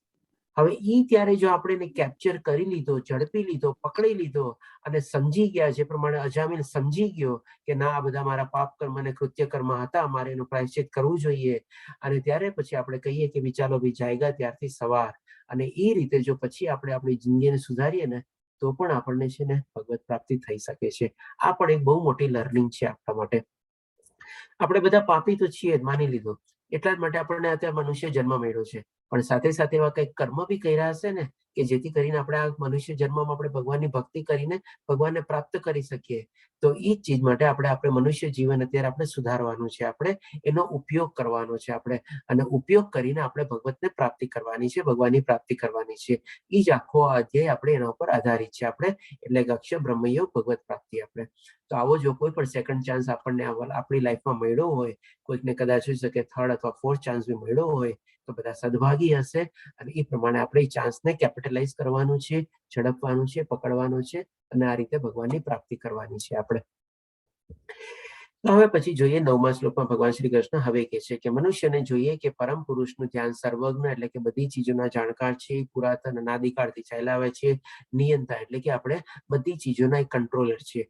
લઘુમતીથી પણ લઘુત્તર એટલે માઇક્રોમાંથી માઇક્રો આપણે વાંચવાની જોઈ ગયા છે કે વાળના 1 માં 10,000 ભાગમાં જેટલી સાઈઝ છે આપણે પ્રમાણે સર્વના પાલન કરતા છીએ આપણે 5મા અધ્યાયના 29 શ્લોકમાં એ બી જાણી ગયા છીએ આપણે સમસ્ત ભૌતિક પ્રકૃતિથી પરે છે કારણ કે ઈ જ પ્રકૃતિ એમણે પોતે જ બનાવેલી છે અને અચિંત્ય એટલે કે શું બે રીતે આપણે અચિંત્ય શું છે એક તો શું છે કે અમાપ છે આપણે સીમાલેસ એટલે કે બાઉન્ડ્રી નથી અથવા ઇન્ફાઇનાઇટ છે એટલે કે એનું ચિંતન છે ને આપણે આપણી સીમિત રીતે આપણે એને કરી ન શકીએ અને બીજી રીતે એ રીતે કે ગમે તેટલું ચિંતન કરીએ આપણે એ અધૂરું જ ચિંતન છે પૂરું ચિંતન થવાનું જ નથી આપણે એટલે કે આ બે સેન્સમાં આપણે કહી શકીએ કે અચિંત્ય છે એવી રીતે તથા નિત્ય પુરુષના રૂપમાં એટલે કે દ્વિભુજા રૂપમાં કરે અને તેઓ સૂર્ય સમાન તેજસ્વી છે દિવ્ય છે અને આ ભૌતિક પ્રકૃતિથી પરે છે એટલે કે આ રીતે ભગવાન શ્રી કૃષ્ણ આપણને ફરીથી સમરાઇઝ કરી કે છે જો આપણને સેકન્ડ ચાન્સ થર્ડ ચાન્સ કાંઈ બી મેળવો હોય આવી રીતે ભગવાનની ભક્તિમાં આપણે લાગી જવાનું છે કે જેથી કરીને આપણે આપણું ભાતું જે છે આપણું આજથી તૈયારી કરીને શરૂ કરી દઈએ આપણું જે પેકિંગ જે છે એ તૈયારી આપણે શરૂ કરી દઈએ આપણે કે જેથી કરીને આપણે ભગવાનને પ્રાપ્ત કરી શકીએ આ રીતે આપણે અહીંયા બ્રહ્માજીની પણ આ સ્તુતિ છે આપણે જે આપણે શ્રીમદ ભાગવતમના 10મા સ્કંદમાં છે આપણે પછી આપણે અહીંયા એકવાર પાર્વતી માતા બી શિવજીને પૂછે છે કે ભાઈ તમે તો મહાદેવ છો દેવોના દેવ છો તમે શું કામે ભગવાનની સ્તુતિ કરો છો પ્રાર્થના કરો છો ત્યારે મહાદેવ બી એવી રીતે જવાબ આપે છે કે ભાઈ બધાના દેવોના દેવ આપણે અધિદેવ જે દેવ છે એ ભગવાન શ્રી કૃષ્ણ છે અને એમની પણ આપણે પૂજા અર્ચના કરવી જ જોઈએ આ રીતે પાર્વતી માતાની જવાબ આપે છે હવે ભગવાન શ્રી કૃષ્ણ આપણને 15મા શ્લોકમાં કહે છે કે ચાલો આપણે આ રીતે ભગવાનને પ્રાપ્ત કરી લીધી હવે એનું રિઝલ્ટ શું ભગવાનને પ્રાપ્ત કર્યા પછી આપણે શું થશે તો ભગવાન શ્રી કૃષ્ણ કહે છે મને પ્રાપ્ત કર્યા પછી મહાપુરુષ કે જેવો ભક્તિ યોગી છે એટલા માટે ભગવાન શ્રી કૃષ્ણ માટે મહાપુરુષ બી વર્ડ યુઝ કરે છે અને ભક્ત યોગી બી વર્ડ યુઝ કરે છે તેઓ દુઃખમય એવા અક્ષણ ભંગુર જગતમાં કદાપી પાછા આવતા નથી કારણ કે તેમને પરમ સિદ્ધ પ્રાપ્તિ કરી હોય છે આપણે જાણી લઈએ છીએ કે ભાઈ આપણે આ શું છે મૃત્યુલોક છે આપણે અહીંયા જન્મ મૃત્યુ જરા વ્યાધિની તકલીફ ભોગવવાની છે આપણે અહીંયા ક્યાંય આપણને પરમાનન્ટ સુખ શાંતિ ને સંતોષ છે જ નહીં બધું ક્ષણભંગુર છે આપણે ટેમ્પરરી છે આપણે એટલે કે ફરીથી પાછું આપણે શું કામ આવે તો ભગવાન શ્રી કૃષ્ણ આપણને એ પણ અહીંયા આપણને એશ્યોરન્સ આપે છે કે જો મને કોઈ પ્રાપ્ત કરી લેશે તો ફરીથી પાછો આ મૃત્યુ લોકમાં આવવાની જરૂર રહેતી નથી કારણ કે એને બધી સિદ્ધ પ્રાપ્ત કરી લીધી છે પછી એ રીતે ભગવાન શ્રી કૃષ્ણ કહે છે હે અર્જુન ભૌતિક જગત સર્વોચ્ચ લોકથી માંડીને નિમ્નતમ લોક સુધીના બધા જ દુઃખોના સ્થાન છે એટલા જ માટે તો કહેવાય છે દુઃખાલયમ અશાશ્વતમ કે જ્યાં વારંવાર જન્મ તથા મરણ થયા કરે છે પરંતુ હે કુંતી પુત્ર જે મારા ધામને પામે છે તે કદાપી પુનર્જન્મ પામતો નથી એટલે કે અહીંયા ભગવાન શ્રી કૃષ્ણ હવે આપણને સંક્ષિપ્તમાં હિન્ટ આપે છે કે મારું ધામ કેવું છે એટલે કે પોતાનું ઘર કેવું છે આપણે જેમ હોઈએ ને કે ભાઈ આજે માની લો આપણે સ્થળાંતર કરવું હોય કે ઘર ચેન્જ કરવું હોય તો આપણે કેટલું બધું રિસર્ચ કરીએ છીએ આપણે એના બધા કેટલી બધી ઇન્ફોર્મેશન લેવાની કોશિશ કરીએ છીએ માર્કેટ ક્યાં છે સ્કૂલ ક્યાં છે મારી ઓફિસ કેટલી દૂર છે સિનેમા થિયેટર ક્યાં છે બધાથી ત્યાંથી ટ્રાન્સપોર્ટેશન વ્યવસ્થા ને બધું કેટલું દૂર છે કેટલું નજીક છે એ બધા આપણે કેટલું બધું રિસર્ચ કરીએ છીએ તો અહીંયા છે ને ભગવાન શ્રી કૃષ્ણ આપણને જે બધી ઇન્ફોર્મેશન આપી દે છે કે જે મનુષ્ય મારા ધામને પામે છે તે કદાપી પુનર્જન્મ પામતો નથી તો અહીંયા 17મા 18મા અને 19મા શ્લોકમાં ભગવાન શ્રી કૃષ્ણ આપણને જે આપણે બ્રહ્માજીનું જે આપણે જે લોક છે એ પણ ટેમ્પરરી છે એ પણ આપણે નાશ પામે છે એ સમજાવે છે એના પહેલા આપણે શું છે કે આપણે 14 લોક આપણે સમજી લઈએ ગઈકાલે મને ખ્યાલ છે કે ભાઈ હું જયારે આપણે જસ્ટ લિંક લીવ મીટિંગ ને બંધ કરવા જતો હતો ત્યારે ચેટ બોક્સમાં કોઈ કઈ ટાઈપ કર્યું હતું કે ભાઈ ગોલક ચાર્ટ અથવા જે આપણે 14 લોક જે છે એનું થોડી સંક્ષિપ્તમાં માહિતી આપો કોણ હતું મને ખ્યાલ નથી કોણે ટાઈપ કર્યું હતું પણ જો એ ભક્ત અત્યારે આપણી સાથે હોય તો એને અત્યારે મળી જશે ઇન્ફોર્મેશન કોણ હતું આપણે કોણે ટાઈપ કર્યું હતું કોઈ કહી શકશે મને જેને ટાઈપ કર્યું હરે કૃષ્ણ હરે કૃષ્ણ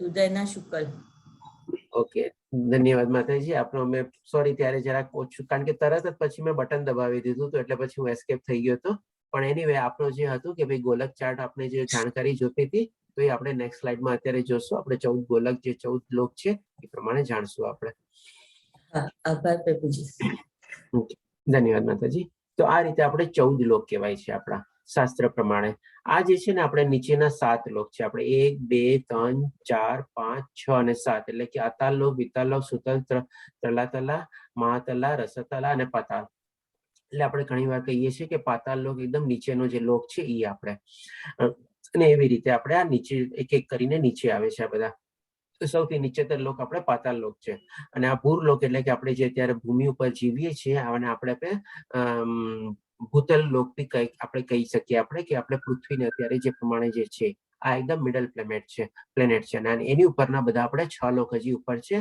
જે ભુવરલોક, સ્વરલોક, મહરલોક, જનલોક, તપલોક, સત્યલોક. અને આ જે સ્વરલોક એટલે આપણે કહી શકીએ એટલે આપણી આની પેલા ઉપરમાં ભુવરલોક છે અને ભુવરલોકની ઉપર આપણે સ્વરલોક, એટલે સ્વરલોક આપણે એટલે ઘણી જગ્યાએ સ્વરલોક બી કહેવાય છે. આમાં જે આપણા બધા દેવી દેવતાઓ જે છે એ બધા લોકોનું લોક આ છે આવી રીતે. અને એની ઉપર આ છે મહરલોક એટલે કે મહર્ષિ લોક, જે આપણે મોટા મોટા જે ઋષિ હતા, જે આપણે સપ્ત ઋષિ તરીકે કહેવાય છે, જે આપણે 9મો અધ્યાય જયારે રાજગુહ્ય લોક લેશું ને એમાં પણ 7 ઋષિને બધાને આપણે જોશું આપણે. તો એ આપણે મહર્ષિ એટલે કે મહર્ષિ લોક છે આપણે. અને એની ઉપરમાં આપણે જનલોક એટલે કે હમણાં જે બ્રહ્માજીના જે 4 પુત્રો હતા જે આજીવન બ્રહ્મચારી રહ્યા હતા એનો લોક કહેવાય છે આપણે. જે આપણે સનાતન, સનત અને સંકાદિક એમ કરીને 4 નામ હતા એ આપણે. આ પણ આપણે 9મા અધ્યાયમાં આપણે કવર કરશું, એ 4 બ્રહ્માજીના પુત્રો બી. પછી આપણે આવે છે તપલોક અને એની ઉપરમાં આપણે સત્યલોક, અને આપણે બ્રહ્મલોક તરીકે બી કહેવાય છે. અને આની ઉપરમાં જે છે આપણે એ કૃષ્ણલોક અથવા વૈકુંઠ લોક છે આપણે અલ્ટિમેટમ જે આપણે. તો આ રીતે આપણે 14 લોકનું આપણે જાણકારી છે. માતાજી આપણા પ્રશ્નનો જવાબ ક્લિયર થયો? હરે કૃષ્ણ માતાજી, જેનો હતો. હરે કૃષ્ણ. હા, આમાં જે પ્રશ્નોત્તરીના સમયે પૂછીશ, વાંધો નહીં. હા ઠીક છે, ઓકે માતાજી. હા, તો આ રીતે ભગવાન શ્રી કૃષ્ણ પછી અહીંયા 17, 18 અને 19મા શ્લોકમાં જે બ્રહ્માજીનું આયુષ્ય પણ સીમિત છે આપણને એ પેલા આપણને સમજાવે છે કે માનવીય ગુણના અનુસાર 1000 યુગ મળીને બ્રહ્માજીનો 1 દિવસ થાય છે, વળી તેમના રાત્રિના અવિધિ પણ એટલી જ હોય છે. બ્રહ્માજી દિવસમાં આરામ કાળે બધા જીવો અવ્યક્ત દશામાંથી વ્યક્ત થાય છે અને પછી બ્રહ્માજીની રાત પડે છે ત્યારે પુનઃ અવ્યક્ત દશાને પામે છે. પછી 19મા શ્લોકમાં કહે છે વારંવાર જયારે બ્રહ્માજીનો દિવસ ઉદય પામે છે ત્યારે બધા જીવો પ્રગટ થાય છે અને બ્રહ્માની રાત શરૂ થતા જ તેઓ અસહાયપણે નાશ પામે છે.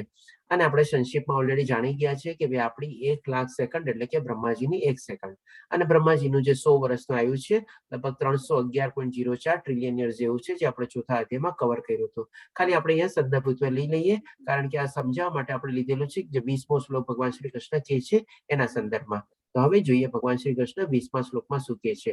એટલે કે આ સિવાય એટલે કે આ બધા જે બ્રહ્મલોક ને બધું જે છે સમજાવ્યા પછી એટલે કે આ બધા સિવાય એટલે કે એને છોડીને એક અન્ય અવ્યક્ત પ્રકૃતિ છે જે શાશ્વત છે. શાશ્વત એટલે પરમાનન્ટ છે. અને આ વ્યક્ત તથા અવ્યક્ત, વ્યક્ત એટલે કે આ ભૌતિક પ્રકૃતિ જેમાં આપણે જીવીએ છીએ બધી આપણને દેખાય છે એવી રીતે, એમાં પણ જે બધા 5 તત્વો છે એ રીતે.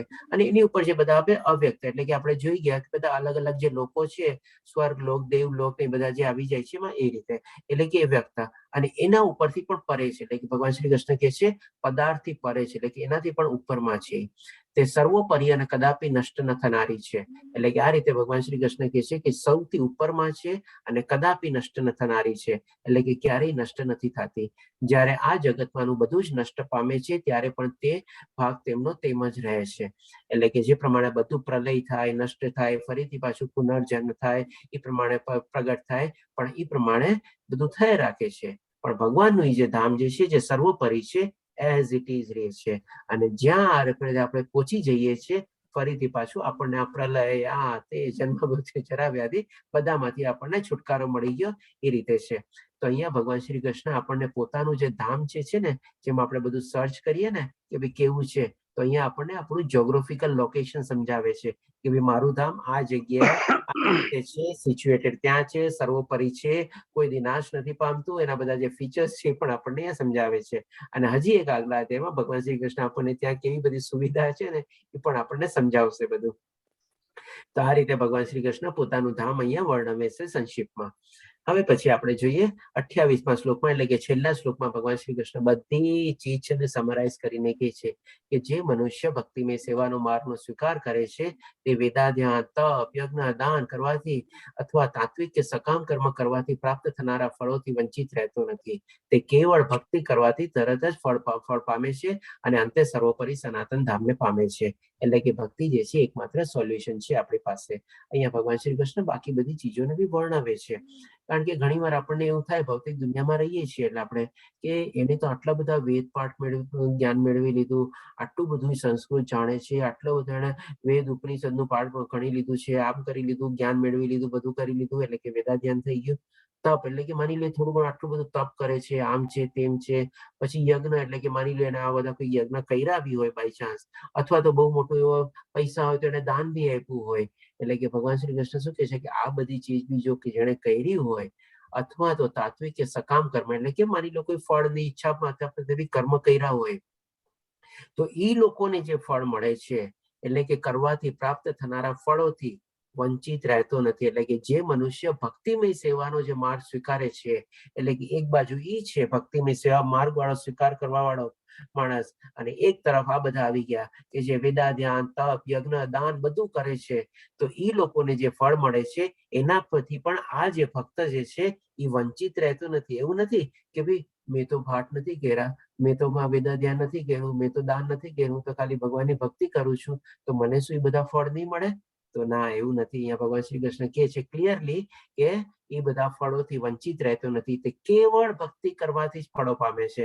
એટલે ખાલી ભગવાનની જો ભક્તિ જ કરતો હોય, ભલે એને દાન નો કર્યું, તપ નો કર્યું, વેદા ધ્યાન નો કર્યું, કાંઈ પણ નો કર્યું, તો પણ એને બધા ફળ મળી જશે. અને અંતે સર્વોપરી જે આપણને સનાતન ધામ ભગવાન શ્રી કૃષ્ણ જે ભીષ્મ સ્વરૂપમાં સમજાવ્યું આપણને, એ આપણે પામી શકીએ છીએ. તો અહીં આપણે 8મો અધ્યાય કમ્પ્લીટ થાય છે. આ રીતે આપણે કમ્પ્લીટ કર્યો અલગ અલગ વિભાગો. વૈષ્ણુભયો નમો નમઃ. હરે કૃષ્ણ કૃષ્ણ કૃષ્ણ હરે હરે, હરે રામ રામ રામ હરે હરે. પ્રભુપાદ કી જય. તો હવે જો કોઈને પ્રશ્ન હોય તો લઈએ, નહીં તો પછી આપણે જે બીજું પ્રેઝન્ટેશન લેવાનું હતું એ આપણે શરૂ કરીએ. હરે કૃષ્ણ. શું કહો છો બધા?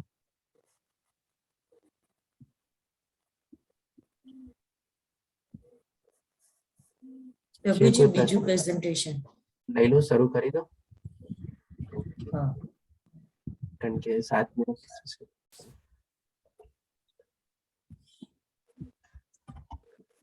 આવી ગયું છે આપની સામે. We are soul instead of body વાળું. હરે કૃષ્ણ. દેખાય છે આપની સામે? ઓકે. જી પ્રભુ. હા પ્રભુજી. ઓકે, આ પ્રેઝન્ટેશન થોડું ઘણું ઇંગ્લિશમાં છે આપણે, પણ ડેફિનેટલી આપણે બધું ગુજરાતીમાં કવર કરી લઈશું આપણે. તો આ મેઇન છે આપણે કે ભાઈ આપણે આત્મા છીએ પણ આપણે શરીર નથી. હવે એના સંદર્ભમાં આપણે છે ને 18 કારણો જાણશું. હવે 2 કારણો જે છે આપણા સાહિત્યમાંથી, આપણા અથવા આપણા વૈદિક શાસ્ત્રો છે એમાંથી બી આપણને મળશે. આપણા સંત ઋષિ મુનિઓ જે બધા એ લોકો આત્મ સાક્ષાત્કાર કર્યો છે એ પણ આપણી સામે પુરાવા છે. આપણે 9 કારણો આપણે જાણશું કે આપણે કેવી રીતે પોતે આપણે આત્મા છીએ અને શરીર નથી એવી અનુભૂતિ કરીને આપણે સમજી શકીએ છીએ. અને 7 કારણો આપણે અલગ અલગ આપણે જે પ્રમાણે સાયન્સ અથવા એ લોકોનું જે સ્ટડી છે અથવા એ લોકોનું જે મંતવ્ય છે અથવા એ લોકોનું જે સંશોધન છે એના પ્રમાણે પણ આપણે સમજશું. હવે આ જે ચીજ છે ને આપણે બહુ અગત્યની ચીજ છે, કારણ કે આપણે છે ને જ્યાં સુધી આપણે પોતાની જાતને શરીર સમજશું ને ત્યાં સુધી છે ને આપણને પૂરેપૂરું આધ્યાત્મિક જ્ઞાન નહીં મળે. કારણ કે જે ભગવદ્ ગીતાનું આપણે જે અત્યારે જ્ઞાન આપણે લઈ રહ્યા છીએ એમાં સૌ પ્રથમ પહેલું જ્ઞાન એ જ છે કે ભાઈ આપણે પોતાની જાતને છે ને ભૌતિક દુનિયાથી સાથે આપણે જોડાઈને આપણે ફક્ત શરીર નથી સમજવાનું. આપણે શરીર નથી એકચ્યુઅલી, આપણે આત્મા છીએ. આપણી આઈડેન્ટિટી છે, આપણી ઓળખાણ શું છે એ આપણી આત્મા જે છે. એ ભગવાન શ્રી કૃષ્ણ આપણને સૌથી પહેલા અર્જુનને પણ એ જ ક્લિયર કરે છે બીજા અધ્યાયના 11 થી લઈને 30 શ્લોકની અંદરમાં. તો આપણે બધી સમજી લઈએ કેવી રીતે અલગ અલગ બધું છે. તો સૌ પ્રથમ જે પ્રમાણે ભગવદ્ ગીતા જે છે જે ભગવાનના મુખેથી નીકળેલી છે, ભગવાનના કંઠસ્થથી નીકળેલી છે, ભગવાનના પોતે આપણે અર્જુનને પ્રમાણે બોધ આપેલો છે અને સંવાદના રૂપી જે છે એમાં ભગવાન શ્રી કૃષ્ણ પોતે કહે છે કે ભાઈ તું શરીર જે છે એ શરીર નથી પણ આત્મા છે. એના સંદર્ભમાં ભગવાન શ્રી કૃષ્ણ આપણને 11 થી લઈને 30 શ્લોક જે છે આપણે અધ્યાય નંબર 2 નો આપણને સમજાવે છે કે ભાઈ આપણે શરીર નથી પણ આપણે આત્મા છીએ. હવે બીજું ચીજ આપણે એ બી જોઈ લઈએ કે ભાઈ આપણા જે બધા મોટા મોટા ઋષિઓ થઈ ગયા, મોટા મોટા મુનિઓ થઈ ગયા, મહાપુરુષો થઈ ગયા, મહાત્માઓ જે બધા થઈ ગયા, જે મુખ્યમાં અમુકના નામ છે. આપણે સૌ પ્રથમ આપણે વેદ વ્યાસ મુનિ. વેદ વ્યાસ મુનિ કહેવાય છે કે ભગવાન શ્રી કૃષ્ણનો જ અવતાર છે. આપણે ભાગવતમમાં આપણે શું છે વિષ્ણુ અવતાર તરીકે જાણીએ છીએ. વિષ્ણુ અવતાર એટલે કે ભગવાન શ્રી કૃષ્ણના મુખ્ય જે સ્વયં પ્રગટાવેલા જે અવતાર છે 10 અવતારને આપણે જાણીએ છીએ. પણ એના સિવાય બી શું છે ઘણા બધા ગુણ અવતાર હોય છે, લીલા અવતાર હોય છે, એવી રીતે હોય છે. જે ભાગવતમાં છે ને ટોટલ 20 અવતાર ભગવાન શ્રી કૃષ્ણના વર્ણવેલા છે અને એ આપણે પહેલા સ્કંદમાં જ છે. આપણે તો એમાં આપણે વેદ વ્યાસ છે ને એ આપણે ભગવાન શ્રી કૃષ્ણના જ એક આપણે અવતાર છે અને એમણે જ આ બધા વેદોને ને બધાનું સંકલન કરેલું છે.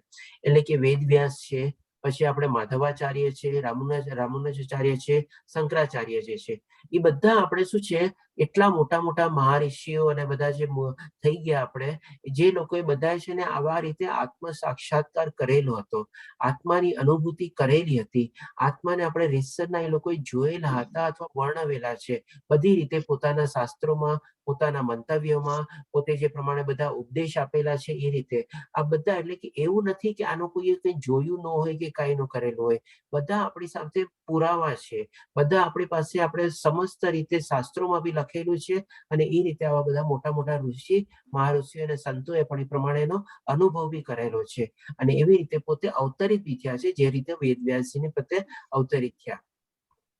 તો આ રીતે આપણે સમજી ગયા આપણે શાસ્ત્ર અને આપણા સંતો અને પુરાણો દ્વારા કે ભાઈ આપણે આત્મા છીએ પણ આપણે શરીર નથી. હવે આપણને આમાં બધામાં છે ને હજી ઓછું સમજાય કે ચાલો ઠીક છે, બરાબર છે, પણ હવે જયારે પોતાને આપણને ફીલ થાય ને, પોતાને જયારે આપણને અનુભવ થાય ને, ત્યારે આપણને બધું ચીજ છે ને એકદમ સરસ રીતે સમજાઈ જાય. એ ઘણી વાર આપણને કહે છે ને કે સાંભળેલા ઉપર આપણને ઓછો વિશ્વાસ થાય, જોયેલા ઉપર હજી થોડોક વિશ્વાસ થાય, પણ જે ચીજ પોતે આપણે જાતે અનુભવેલી હોય ને, જાતે મહેસૂસ કરેલી હોય ને, પોતે જાતે આપણે ફીલ કરેલી હોય ને, ત્યારે આપણને સંપૂર્ણ વિશ્વાસ થઈ જાય. એટલે કે આપણામાં કહેવત છે ને કે ભાઈ અમ વીતી તમ વિશે ત્યારે તમને બધું ખબર પડશે, કે જયારે પોતાની જાત ઉપર વીતશે ને ત્યારે તમને બધું ખબર પડશે, અત્યારે હું ગમે તેટલું જ્ઞાન આપીશ નહીં સમજાય. તો આવી જ રીતે આપણે છે ને આપણે પોતાને આપણે અનુભૂતિ બી કરી શકીએ કે હા આપણે આત્મા છીએ પણ આપણે શરીર નથી. તો એવી રીતે આપણે 9 રીઝન જાણશું કે જેનાથી આપણને આપણે અનુભવીથી આપણે સમજ શકશું. કારણ કે આ જે અનુભવ જે થાય છે ને અથવા તો અનુભૂતિ જે થાય છે ને એ પણ આપણે અત્યાર સુધી બહુ કેઝ્યુઅલી લઈએ છીએ, કારણ કે આપણને ખબર નથી હોતી કે ના ભાઈ આપણે આત્મા છીએ પણ આપણે શું શરીરને જ પ્રાધાન્ય આપીને બેઠા છીએ કે ના ભાઈ આ બધું જે છે ને આવી રીતે થાય છે, શરીરના હિસાબે આવી રીતે થાય છે, અને પછી સાથે આપણે ભૌતિક દુનિયાનું થોડું ઘણું વિજ્ઞાન એડ કરી દે છે કે આવી રીતે આમ બધું થાય છે. પણ ઘણી બધી ચીજો એવી જે છે કે જે સાયન્સની ઉપર છે અને સાયન્ટિસ્ટ લોકોએ પણ એ એડમિટ કરેલી છે કે ના ભાઈ આ જે ચીજ છે, અથવા આત્માને આપણે બીજું નામ કહીએ છીએ આપણે કોન્શિયસનેસ, ચેતના, એવી રીતે કે એ લોકોએ પણ કીધું છે કે ના ભાઈ આ ચીજ છે. એવું નથી કે ખાલી સાયન્સ જ છે, એ સંપૂર્ણ છે. કોઈક સાયન્ટિસ્ટે તો એમ પણ એડમિટ કરી લીધું છે કે જ્યાં સુધી આપણે ચેતના અથવા કોન્શિયસનેસને આપણે એમાં સામેલ નહીં કરીએ ત્યાં સુધી આ જે વિજ્ઞાન જે છે અપૂર્ણ વિજ્ઞાન છે, એ કમ્પ્લીટ વિજ્ઞાન છે જ નહીં. એવી રીતે તો હવે આપણે જોઈએ કે 9 અલગ અલગ રીતે આપણે કેવી રીતે અનુભવી શકીએ છીએ કે હા આપણે આત્મા છીએ પણ શરીર નથી. અને આ બધી ચીજ છે ને બહુ કોમન ચીજ છે, કારણ કે આપણે અનુભવેલી છે એટલે ડે ટુ ડે લાઈફમાં બી આપણી સાથે એવી રીતે થાય છે, પણ આપણે એ રીતે સમજતા નથી. આપણી બુદ્ધિ રીતે કેળવાયેલી નથી કે ના બધું આપણે આત્મા દ્વારા થાય છે, અથવા આત્મા જે આપણી અંદર જે છે, ચેતના જે છે, કોન્શિયસનેસ છે, એના કારણે આ બધું થાય છે. નો હોત તો નો થાય, પણ આપણે બધું બુદ્ધિ નથી એટલા માટે સમજતા નથી. તો આપણે હવે એને સમજવાની પહેલા કોશિશ કરશું અને એ રીતે પછી આપણે કમ્પ્લીટલી જાણશું કે ભાઈ આપણે આત્મા છીએ, શરીર નથી. તો સૌ પ્રથમ આપણે જોઈએ કે ભાઈ feelings and emotions are not chemicals. આપણે સાયન્સ અને સ્પિરિચ્યુઆલિટીને બી આપણે થોડું ઘણું કમ્બાઈન કરતા જઈએ અને કેવી રીતે બધું આપણે વિચારીએ છીએ ને એ પણ લઈએ, અને જે બીજી બાજુ જે છે એ પણ આપણે જોતા જઈએ કે જેથી કરીને આપણને બહુ સરસ રીતે અનુભૂતિ થશે કે ના આ વાત બધી બરાબર છે. એવી રીતે આપણે સાયન્સના હિસાબે જાણીએ છીએ કે ભાઈ આપણું જે શરીર જે છે 5 તત્વોનું બનેલું છે, અને ભગવાન શ્રી કૃષ્ણ પણ આપણને કીધું એ પ્રમાણે સમજી ગયા. આપણે 5 તત્વોનું પણ આપણે સાયન્સે આપણને પર્સન્ટેજ બી કાઢીને આપી દીધા છે કે ભાઈ પાણી 70-72% છે, 2-4% આમ તેમ હોઈ શકે કદાચ, પણ એ આપણે એ રીતે લેવાનું છે. કે ભાઈ પૃથ્વી એટલે કે બધા અલગ અલગ મિનરલ્સ, એન્ઝાઇમ્સ, તે બધું આપણે 12% જેવું છે. હવાનો ભાગ 6% છે, અગ્નિનો ભાગ આપણે 4% છે. અહીંયા ફાયરનો સ્પેલિંગ થોડો ભૂલ છે, માફ કરજો તે બદલ. અને આપણે ખમ એટલે કે હોલોનેસ અથવા તો આપણે ખાલીપણું, એ 6% જેવું છે. આપણે હવે આ બધી ચીજ કેવી રીતે આપણે મહેસૂસ કરીએ છીએ પણ આપણે જાણીએ છીએ કે ભાઈ આખા શરીરમાં પાણીનું પ્રમાણ 72% છે. અર્થ એટલે કે જે પૃથ્વી જે છે કેવી રીતે 12% છે, તો કે પૃથ્વીના અંદર જ બધા આપણા જે શું છે કાર્બન, પોટેશિયમ, કેલ્શિયમ, તે મીઠું, એ બધું આપણે હોય છે. તો એ બધું આપણા શરીરમાં બી હોય છે. તો એનું તત્વ જ આપણે ટોટલ કહીએ તો 12% જેવું આવે છે. એર એટલે કે શું, હવા. હવા પણ આપણા શરીરમાં છે, કારણ કે આપણે પોતે ઓક્સિજન લઈએ છીએ, કાર્બન ડાયોક્સાઇડ બહાર કાઢીએ છીએ, એ આપણે હવામાંથી જ મેળવીએ છીએ ને હવામાં જ પાછું જાય છે. એ રીતે ફાયર એટલે કે અગ્નિ આપણા પોતાના આપણા ઇન્ટેસ્ટાઇનમાં જઠરાગ્નિ કહેવાય છે ને, કે હાઇડ્રોક્લોરિક એસિડ એમાં હોય છે ને, જેના કારણે કન્ટિન્યુઅસલી અગ્નિ એમાં પ્રગટેલી હોય છે. એ ભગવાન શ્રી કૃષ્ણ આપણને 15મા અધ્યાયમાં બી ક્લિયર કરશે. એટલે કે જઠરાગ્નિ તરીકે આપણે કહીએ છીએ. અને સ્પેસ એટલે કે હોલોનેસ એટલે કે ખાલીપણું. તો આપણા જે બોન જે હોય છે, આપણે બહારથી પણ કઠણ હોય છે, પણ અંદરમાં જે હોય છે ને એ ટાઈપનું હોલોનેસ એમાં હોય છે બોનની અંદરમાં. અને એમાં આપણે બોન મેરો ને બધું બી હોય છે. તો એ જે હોલોનેસ ને બધું જે છે એ 6% એવી ટાઈપનું છે. આ ચીજ તો જાણી ગયા આપણે. હવે ઘણા લોકો સાયન્ટિસ્ટ લોકો કહે છે કે ભાઈ આપણું જે શરીર છે બધા કેમિકલોનું બનેલું છે. તો એકવાર માની લો આપણે માની લીધી એની વાત કે બરાબર છે કેમિકલનું બનેલું છે. તો હવે એના માટે શું કરીએ, જેમ કે આપણે આપણા શરીરમાંથી બધા કેમિકલ ને બધું આપણે બહાર કાઢ્યું કે ચાલો આપણે પોટેશિયમ, કેલ્શિયમ, આ તે મીઠું, સોલ્ટ બધું આપણે કેમિકલ કાઢ્યા, એન્ઝાઇમ કાઢ્યા, મિનરલ કાઢ્યા, બધા એ પ્રમાણે કાઢીને આપણે ડબ્બીમાં અલગ અલગ ડબ્બીમાં આપણે ભેગા કર્યા.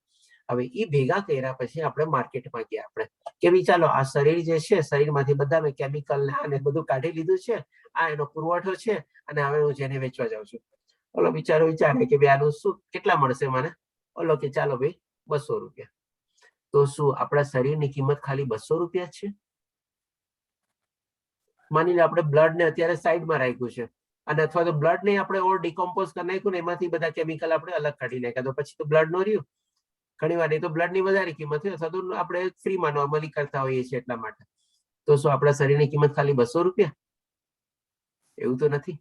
આજે માની લો રસ્તામાં કોઈ એક્સિડન્ટ થયો અને એ એક્સિડન્ટમાં 2 માણસ મરી ગયા, ડ્રાઈવર મરી ગયો અને માની લો કોઈકનો પુત્ર મરી ગયો. તો હવે અને માની લો એ પુત્ર મરી ગયો તો કોઈ ઠીક છે, ઓકે ચાલો ને હું તમને 200 ને 200 400 રૂપિયા આપું છું. ચાલો ઓલો મોટો હતો ને આ માઇનોર હતો, 500 રૂપિયા લ્યો, 1000 રૂપિયા લ્યો, ચાલ્યો વાત પૂરી. શું છે? Is that right? Definitely not. કારણ કે 400 500 1000 રૂપિયાથી 2 માણસની કિંમત નહોતી. કદાચ લાખો રૂપિયાથી બી વધારે કિંમત હોય. કેમ આપણે કહીએ છીએ કે ભાઈ ગમે તેટલો ખર્ચો થાય પણ મારા પુત્રને બચાવી લો કે મારા આને તમે બચાવી લો? કેમ આપણે કહીએ છીએ ત્યારે?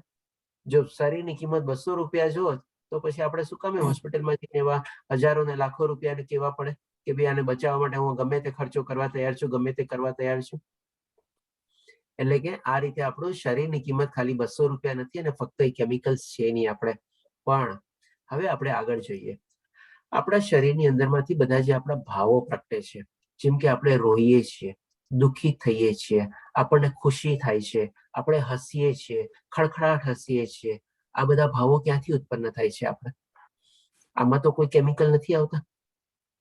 આજે ચાલો હું એક કામ કરું, હું તમને કહું કે ચાલો માતાજી તમારે હવે હસવાનું છે, હું તમને આ કેમિકલની ગોળી આપું છું, તમે હસવાનું શરૂ કરી દો. થશે પોસિબલ? નથી ને? અથવા તો માની લો તમારે હવે થોડોક દુઃખની તમારે એક્ટિંગ કરવાની, તમને આ કેમિકલ આપું છું, તમે અહીંયા બહુ દુઃખી છો ને એવી ટાઈપની તમે એક્ટિંગ થશે? પોસિબલ છે? બધાને મ્યુટ કરી દઉં છું, પ્લીઝ પોતાને મ્યુટ રાખજો. Is it possible? નથી ને પોસિબલ. તો આ બધી ચીજ ક્યાંથી આવે છે? આપણે આ બધી ચીજ એક આપણી કોન્શિયસનેસ અથવા જે ચેતના જે છે આપણી શરીરની અંદર, એ જ બધી ચીજ અનુભવે છે. અને 13મો અધ્યાય જયારે આપણે લેશું ક્ષેત્રજ્ઞ વિભાગીઓ, એમાં ભગવાન શ્રી કૃષ્ણ આપણને 7 ચીજ કહેશે. ટોટલ 24 ચીજ કહેશે અને પછી 7 ચીજ અલગથી વર્ણવશે. એટલે કે 31 શરીર બનેલું છે અને 7 ચીજ ભગવાન શ્રી કૃષ્ણ વિકાર તરીકે વર્ણવેલા છે કે ભાઈ સુખ, દુઃખ, રોવું, હસવું, આ જે બધું જે છે આપણે એ બધું આપણે જયારે આ ભૌતિક પ્રકૃતિના સંસર્ગમાં બધું આવે છે, આપણે આત્મા જે છે અંદરમાં એ બધી આ સેન્સેશન અથવા તો જે ફિલિંગ્સ જે છે એનાથી આપણે એટ્રેક્ટ થાય છે અને એ પ્રમાણે હસવું, રોવું, દુઃખી થવું, ખુશી થવું, એ પ્રમાણે બધી એની ચેતના જે છે અંદર આત્મા જે છે અનુભવે છે અને એ પ્રક્રિયા એની બહાર આવે છે. આપણે આ રીતે ભગવાન શ્રી કૃષ્ણ આપણને સમજાવે છે. તો અહીંયા આપણે જોઈએ કે ભાઈ આ રીતે આપણે જો અનુભવીએ આપણી ડેફિનેટલી આત્મા જ આ બધું રોવું, હસવું, સુખી થવું, દુઃખી થવું આપણી આત્મા જે છે એટલે જ થાય છે, નહીં તો ન થાય. આપણે હજી એક આગળનું કારણ જોઈએ આપણે.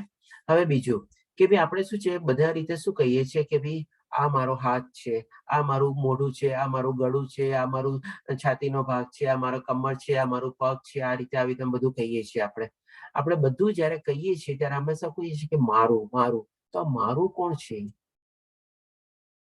આપણે કેમ હંમેશા એમ નથી કહેતા કે આ મારા શરીરનો હાથનો ભાગ છે, આ મારા શરીરનો નીચેનો પગનો ભાગ છે, આ મારા શરીરનો મધ્યનો મારો ગળાનો ભાગ છે, આ મારા શરીરનો મધ્યનો, અથવા એવી રીતે કેમ નથી કહેતા? આપણે હંમેશા એમ કેમ કહીએ છીએ ખાલી આ મારો હાથ છે, આ મારો પગ છે, આ મારું મોઢું છે, આ મારી ગળો છે, એવી રીતે? આ મારું ક્યાંથી આવ્યું? મારું કોણ છે? એટલે કે અહીંયા પણ છે ને કે આપણે શરીર અને મારું બંને અલગ તરી આવે છે. આપણે તો હંમેશા એમ નથી કહેતા કે ભાઈ આવી રીતે અમારા શરીરનો આ વાળો ભાગ છે ને આવી રીતે આમ છે. ત્યારે તો આપણે શરીરને આપણે છોડી દઈએ છીએ, તરત આપણે કહીએ છીએ કે મારું મારું મારું. તો એ મારું કોણ? એ મારું એટલે આત્મા આપણે. અને હજી આપણે કહીએ કે ભાઈ જયારે આપણે કહીએ છીએ કે ભાઈ આ હું છું, આ હું પોતે છું, આ મારું નામ છે, અથવા એવી રીતે આપણે જયારે વર્ણવીએ છીએ ત્યારે આપણો હાથ જાય છે ક્યાં? આપણે આપણા હૃદય પાસે જાય છે, અથવા તો આપણે લેફ્ટ હેન્ડ સાઈડમાં જઈએ છીએ, કહીએ છીએ કે આ હું છું, આ હું છું, એવી રીતે વર્ણવીએ છીએ. આપણે ક્યારે એમ કહીએ છીએ આ હું છું, આ હું છું, આ હું છું, એવી રીતે ક્યારે કહીએ છીએ આપણે? એવી રીતે તો નથી કહેતા ને. તો શું કામ? એ જે મારું અને હું એ જયારે આપણે કહીએ છીએ ત્યારે તરત આપણી રિએક્શન જે છે આપણું હૃદય તરફ કેમ જઈએ છીએ? એટલે કે આપણે જે ફીલ કરીએ છીએ ને એ આપણે જોવાનું છે. કેમ એવી રીતે જ આપણે ફીલ કરીએ છીએ? કેમ બીજી રીતે આપણે ફીલ નથી કહેતા કે મેં આ મારું વાંધું છે, આ હું છું, એમ તો નથી કહેતા ક્યારેય આપણે? તો આ પણ એક આપણે સમજવાનું છે કે ભાઈ આવી રીતે આપણી અંદર જે આત્મા જે રહેલી છે એ આપણી મારી પોતાની એવી રીતે આપણે સમજવાનું છે. આ એક થયું. હજી એક આપણે જોઈએ બીજું કારણ. માની લો કોઈનું મૃત્યુ થયું. હવે કોઈનું મૃત્યુ થાય છે ત્યારે આપણે નોર્મલી શું કહીએ છીએ? આપણે એ વયો ગયો. ક્યાં વયો ગયો? કોણ વયો ગયો? શરીર તો આ બેઠું સામે તો છે શરીર એનું, મૃતદેહ અહીંયા તો પડ્યું છે. ક્યાં ગયું મને કહેતો છે? અને બીજી રીતે હજી આપણે શું કહીએ છીએ કે ભાઈ એની આત્માને શાંતિ મળે. ત્યારે આપણે કેમ એમ નથી કહેતા એના શરીરને શાંતિ મળે, એના શરીરને સુખ મળે, એના શરીરને આનંદ મળે? એવું ક્યારે આપણે કહીએ છીએ? આપણે કેમ બને? આપણે તરત આપણે આત્મા જ કેમ બોલીએ છીએ? આપણે આ બધા કોમન ડે ટુ ડે આપણે છીએ, કારણ કે આપણે છે ને એ રીતે આપણે સમજ્યા નથી.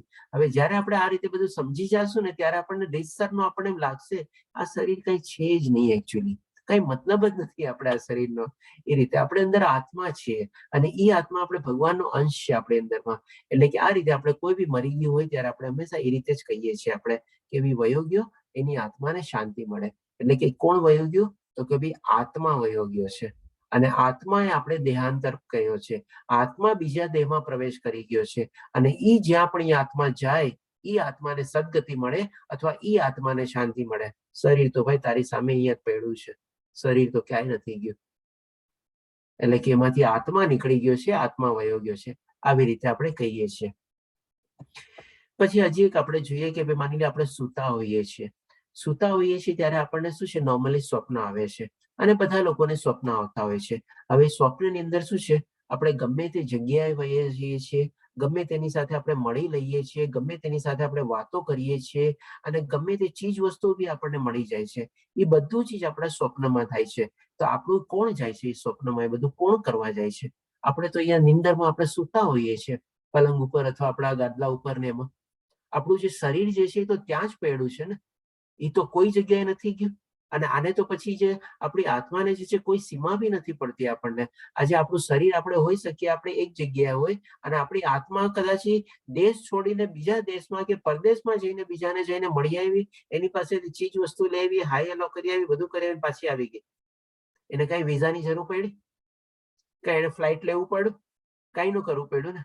ઓટોમેટિકલી જઈ મળી આવી, બધું કરી આવી બધી આપણે. તો એ રીતે શું છે, આપણે શરીરને જે છે એ બધું વિઝા બી જરૂર પડે છે, ફ્લાઇટની જરૂર પડે છે. શરીર તો આપણું ત્યાંનું ત્યાં સૂતું છે, પણ આપણે એ સ્વપ્નમાં આપણી જે આત્મા હતી એ આત્મા આપણને એને જઈને મળી આવી. અને ઘણી વાર પછી આપણને શું એવો આત્મા સંતોષ થાય છે, ભાઈ કાલે મને છે ને સરસ મજાનું સપનું આવ્યું, મને બહુ ખુશી થઈ, મને એમ લાગ્યું હા હું એને જઈને મળી આવ્યું એવું લાગ્યું, એને જઈને બધાને ત્યાં જઈને ખુશી ખુશી બધાને જોયા, મને એવી ખુશી થઈ. એટલે એ આપણી જે ખુશી જે થઈ, જે આપણે જઈ આવ્યા વગર વિઝા વગર ફ્લાઇટ ટિકિટે આપણે, એ આપણી આત્મા ગઈ છે, શરીર ત્યાં જ છે. આ એક આપણે બીજી આપણી અનુભૂતિ છે. આપણે પછી એક આપણે હજી લઈએ કે ભાઈ આપણને છે ને માની લો ઘણા લોકો માણસો એવા હોય છે કે જેની પાસે છે ને બધું ચીજ હોય છે. એને જે પોતે વિચાર્યું ને હોય ને એ પણ એની પાસે એવા બધા સુખ સગવડ ને બધાના શાંતિના સાધનો એની પાસે હોય છે.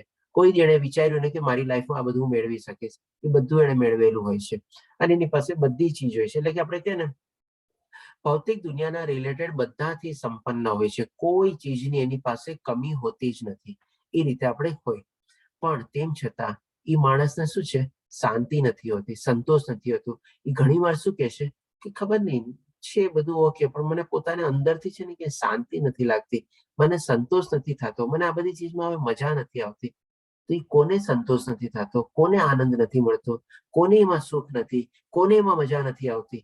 કે ભાઈ તારા શરીર માટે તો બધું જ છે. તારે ત્યાં અહીંયા ગાડી છે, ઘોડા છે, આ છે, ઘર છે, બધું છે, ઘરમાં બધી સગવડો છે, નોકર ચાકર છે, બધું તો છે. તારે જ્યાં જવું હોય તારી પાસે પૈસા છે, બધું તો તારી પાસે છે. તેમ છતાં તું કેમ એમ કેસ? તો એ કોણ કે છે કે મને સુખ નથી, મને શાંતિ નથી, મને આનંદ નથી, મને મજા નથી? કોણ કે છે? એની અંદર જે આત્મા જે છે ને, એ અંતરાત્માનો અવાજ છે એકચ્યુઅલી. બાકી તો બધું જ એની સામે છે. કોઈ પણ માણસ આવી રીતે કહેતું હોય ને, બધા જ એને આવીને કે શું ગધેડા જેવી વાત કરે છે, તારી પાસે શું નથી? તારી પાસે બધું તો છે, તને શું કામે શાંતિ નથી, તમને શું કામે આનંદ નથી? તો એની આત્માને છે ને સુખ, શાંતિ અને આનંદ નથી ને મજા નથી. તો એ રીતે આપણે સમજવાનું છે અહીંયા. હવે પછી જોઈએ કે ભાઈ આ તો આપણે બહુ સરસ મજાનો આપણે શ્લોક બી છે એના ઉપર કે ભગવાન શ્રી કૃષ્ણ આપણને સમજાવે છે બીજા અધ્યાયમાં કે ભાઈ આપણે જે આના શ્લોક બી આપણે લીધેલો હતો સરસ રીતે. તો આ રીતે આપણે જે છે આપણી આત્મા જે છે બાળપણથી લઈને જન્મ થાય છે ત્યાંથી લઈને આપણે મૃત્યુ પામીએ છીએ ત્યાં સુધી આપણે કન્ટિન્યુઅસલી જે પ્રમાણે શરીર આપણું ચેન્જ થતું રહે છે એમાં આપણે એ પ્રમાણે બોડી આપણે આત્મા જે છે એનો ઈ જ રહે છે અને શરીર જ્યારે ચેન્જ થતું નથી. કોણ મને કહેશે આ કયો શ્લોક છે? આપણે હરે કૃષ્ણ, કોને યાદ આવે છે બીજા અધ્યાયનો?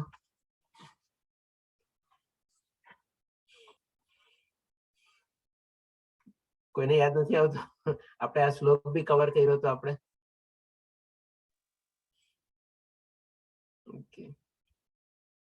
બીજા અધ્યાયનો આપણે 13મો શ્લોક છે. આપણે દેહીનો અસ્મિનો યથા દેહે કૌમારમ યૌવનમ જરા દેહાંતર પ્રાપ્તિ ધીરસ્તત્ર ન મુહ્યતે. હરે કૃષ્ણ દીપ્તિ માતાજી, આપ મારી સાથે છો? ઓકે, દીપ્તિ માતાજી નીકળી ગયા લાગે. ઓકે, તો આ રીતે આપણે જોઈ શકીએ કે ભાઈ આપણે જે પ્રમાણે ભગવાન શ્રી કૃષ્ણ આપણને આ શ્લોકમાં સમજાવે છે કે જન્મથી લઈને મૃત્યુ સુધી કન્ટિન્યુઅસલી બોડી ચેન્જ થાય છે અને બોડી ક્ષણ ક્ષણે મરે છે. કારણ કે આપણે સમજાતા કે આપણી એના અંદરમાં જે કોષો છે, જે સેલ છે, એ કન્ટિન્યુઅસલી મરણ પામે છે અને નવા સેલો ઉત્પન્ન થાય છે.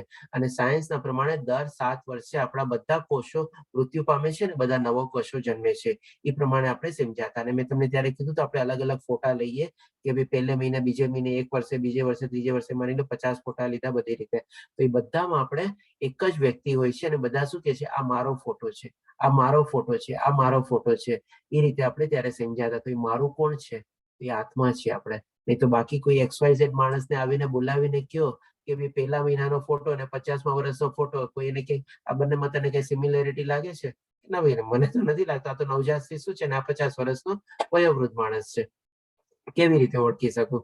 પણ જેનો ફોટો છે એ શું કે છે તરત, આ મારો ફોટો છે, આ મારો ફોટો છે. કારણ કે એની અંદર આત્મા જે છે, ભલે શરીર ચેન્જ થયું છે, આખું શરીર બદલાઈ બી ગયું છે આપણે, પણ એની અંદર આત્મા બદલાણો નથી. એનો એ જ આત્મા એનો વાસ કરે છે આપણે. એટલા માટે આપણે કહીએ છીએ કે બોડી કન્ટિન્યુઅસલી ચેન્જ થાય છે, પણ એની અંદર જે આત્મા જે છે એ સેમ છે. એટલા જ આપણે કહીએ છીએ આ મારો ફોટો છે. આપણે એક બીજું કારણ રીતે લીધું. હવે નોર્મલી શું છે, ઘણી વાર આપણે આવા દાખલા જોઈએ છીએ કે નાનપણથી શું છે, છોકરાઓને બહુ સારા એવા ગુણ પ્રાપ્ત થઈ ગયા હોય અથવા તો કોઈ ચીજમાં બહુ સારી એવી એક્સપર્ટાઇઝ પ્રાપ્ત થયેલી હોય. જેમ કે માની લો કોઈ એવો મ્યુઝિકનો શોખ હોય તો જે માણસને શીખતા એ વર્ષોના વર્ષો લાગી જાય, એને ઓટોમેટિકલી બાળપણથી જ એટલો બધો એક્સપર્ટ હોય છે કે આપણે માની ન શકીએ કે આટલો નાનો બાળક આટલું સરસ આવી રીતે સંગીતમાં છે કે નાચગાનમાં છે કે કાંઈ બી એવી રીતે ભણવામાં બી મેથ્સ ને કોઈ બી એવા સબ્જેક્ટમાં હોય એટલો બધો પાવરફુલ હોય કે જે કદાચ ગ્રેજ્યુએટ થાય ત્યારે જ એને નોલેજ મળવું જોઈએ. એ નોલેજ એને 10 થી 12 વર્ષની અંદર નોલેજ બધું એને પોતાના મેળે જ થાય છે. તો એ કેવી રીતે આવે છે એ બધું નોલેજ?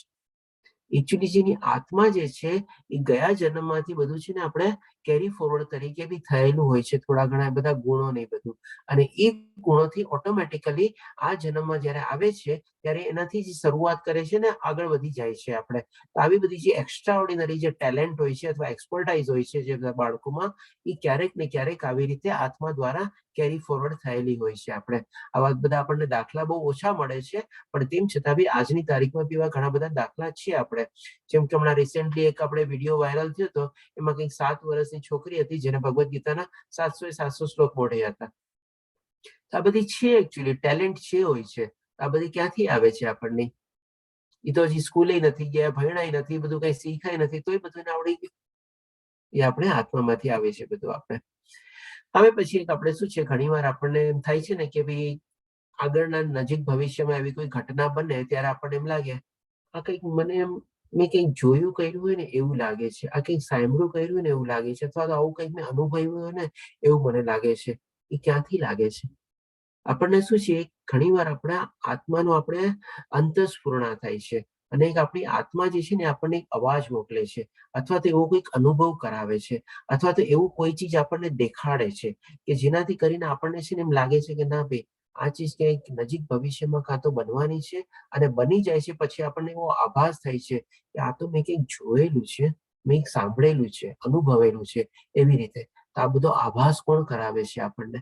આપણી જે અંદરમાં જે આત્મા રહેલી છે ને એ જ આપણને બધો આભાસ કરાવે છે, અને એવું આપણને લાગે છે. અને ભવિષ્યમાં નિયર ફ્યુચરમાં એવી ઘટના થાય બી છે, એકચ્યુઅલમાં થાય છે, ત્યારે આપણને લાગે છે હા આ છે, આ તો મેં કંઈક સાંભળેલું અથવા જોયેલું છે. તો આ પણ એક આપણી આત્માની જ આપણે અંતસ્ફૂર્ણા છે, તો આત્મ પુકાર જે આપણે કહીએ એ રીતે છે આપણે. હવે આપણે જોઈએ કે ફોબિયા એટલે કે શું છે કે ભાઈ કે સાયન્સના હિસાબે કે છે કે જન્મતાની વેદ સાથે છે ને 2 ફોબિયા હોય છે. એક તો શું છે, બધા લોકોને પાણીનો ફોબિયા હોય છે, અને એક બીજો છે ને અવાજનો ફોબિયા હોય છે. સાયન્સે થોડું ઘણું એમાં પ્રૂફ કરેલું છે કે આ બધા માણસો મોસ્ટલી જન્મતા વ્યક્તિ આ ફોબિયા જે છે મેજોરિટી માણસોમાં કોમન મળે છે, કા બંને મળે છે, કા એક મળે છે, કા બીજો મળે છે, કાંઈ બી. પણ હવે આ ફોબિયા આવ્યા ક્યાંથી? હવે એક બીજો સાધારણ દાખલો લઈએ. ઘણા લોકોને શું હોય છે, કોક્રોચ અથવા લિઝાર્ડ, છીપકલી, વાંદો, એનાથી ભય લાગે છે. અચાનક એને આવી જાય ને તરત એ ડરી જાય છે, તરત એને ભય લાગવા માંડે છે. તો આ બધા ભય ક્યાંથી આવ્યા હોય છે એકચ્યુઅલી? એ જેના પૂર્વજન્મમાં જે આત્મા હોય છે ને બધી કેરી ફોરવર્ડ કરેલી હોય છે. ઘણી વાર આપણે જોઈએ છીએ કે ભાઈ આપણને પાણીનો ડર હોય છે, કે નાનું બાળક જેમ બધા લોકો સ્વિમિંગ પુલમાં ને બધામાં શીખવા જાય ને, કોઈક એવું બાળક હોય કે જોજો તમે એટલો ડરે ને કે આખી જિંદગી છે ને સ્વિમિંગ શીખી જ ન શકે, કારણ કે એને ડર લાગી ગયો હોય છે. કેમ બાકી બધા બાળકો નાનપણથી સ્વિમિંગ શીખી જાય છે?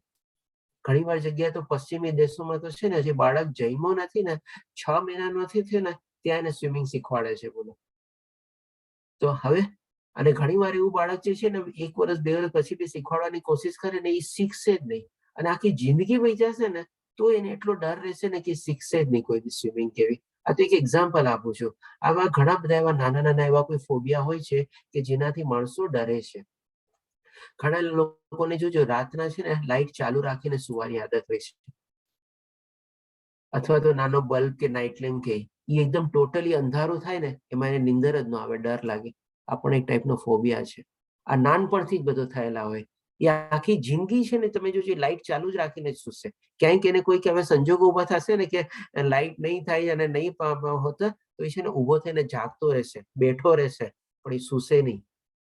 આ બધા ફોબિયા ક્યાંથી આવે છે? એની આત્માના છે એકચ્યુઅલી. કોઈ એને કહેવાતો નથી ગયું, બધા એની બાજુમાં સુઈ જાય છે માણસો, એ પોતે જ એકલો બેઠો રહે છે. શું કામે? આ બધું આપણો આત્માનો છે. હવે પછી આપણે જોઈએ, હવે થોડા 9 કારણ આપણે જોઈ લીધા કે કેવી રીતે આપણે બધા ફીલ કરી શકીએ છીએ. આ બધા એકદમ સામાન્ય આપણે અનુભવ છે, આપણે જાણતા નથી. હવે જયારે આપણે કનેક્ટ કરશું ત્યારે આપણે જાણી શકશું કે ના ભાઈ આપણે શરીર નથી પણ આપણે આત્મા છીએ. આપણે હવે થોડા ઘણા આપણે સાયન્સ બી રહી જઈએ, કારણ કે આપણે માઇન્ડને છે ને બધી રીતે સમજાવવું પડે. બધી રીતે ન સમજાવે ને ત્યાર પછી હજી પડી છે ને તર્ક વિતર્ક કરવા ઉભા જ રહેવાનું છે, આપણને માનવાનું જ નથી આપણે. તો હવે છે ને હિપ્નોટિક રિગ્રેશન કરીને એક સાયન્સમાં છે કે જેના દ્વારા શું છે, ઘણી વાર આ લોકો મેડિકલ ટ્રીટમેન્ટ બી કરે છે.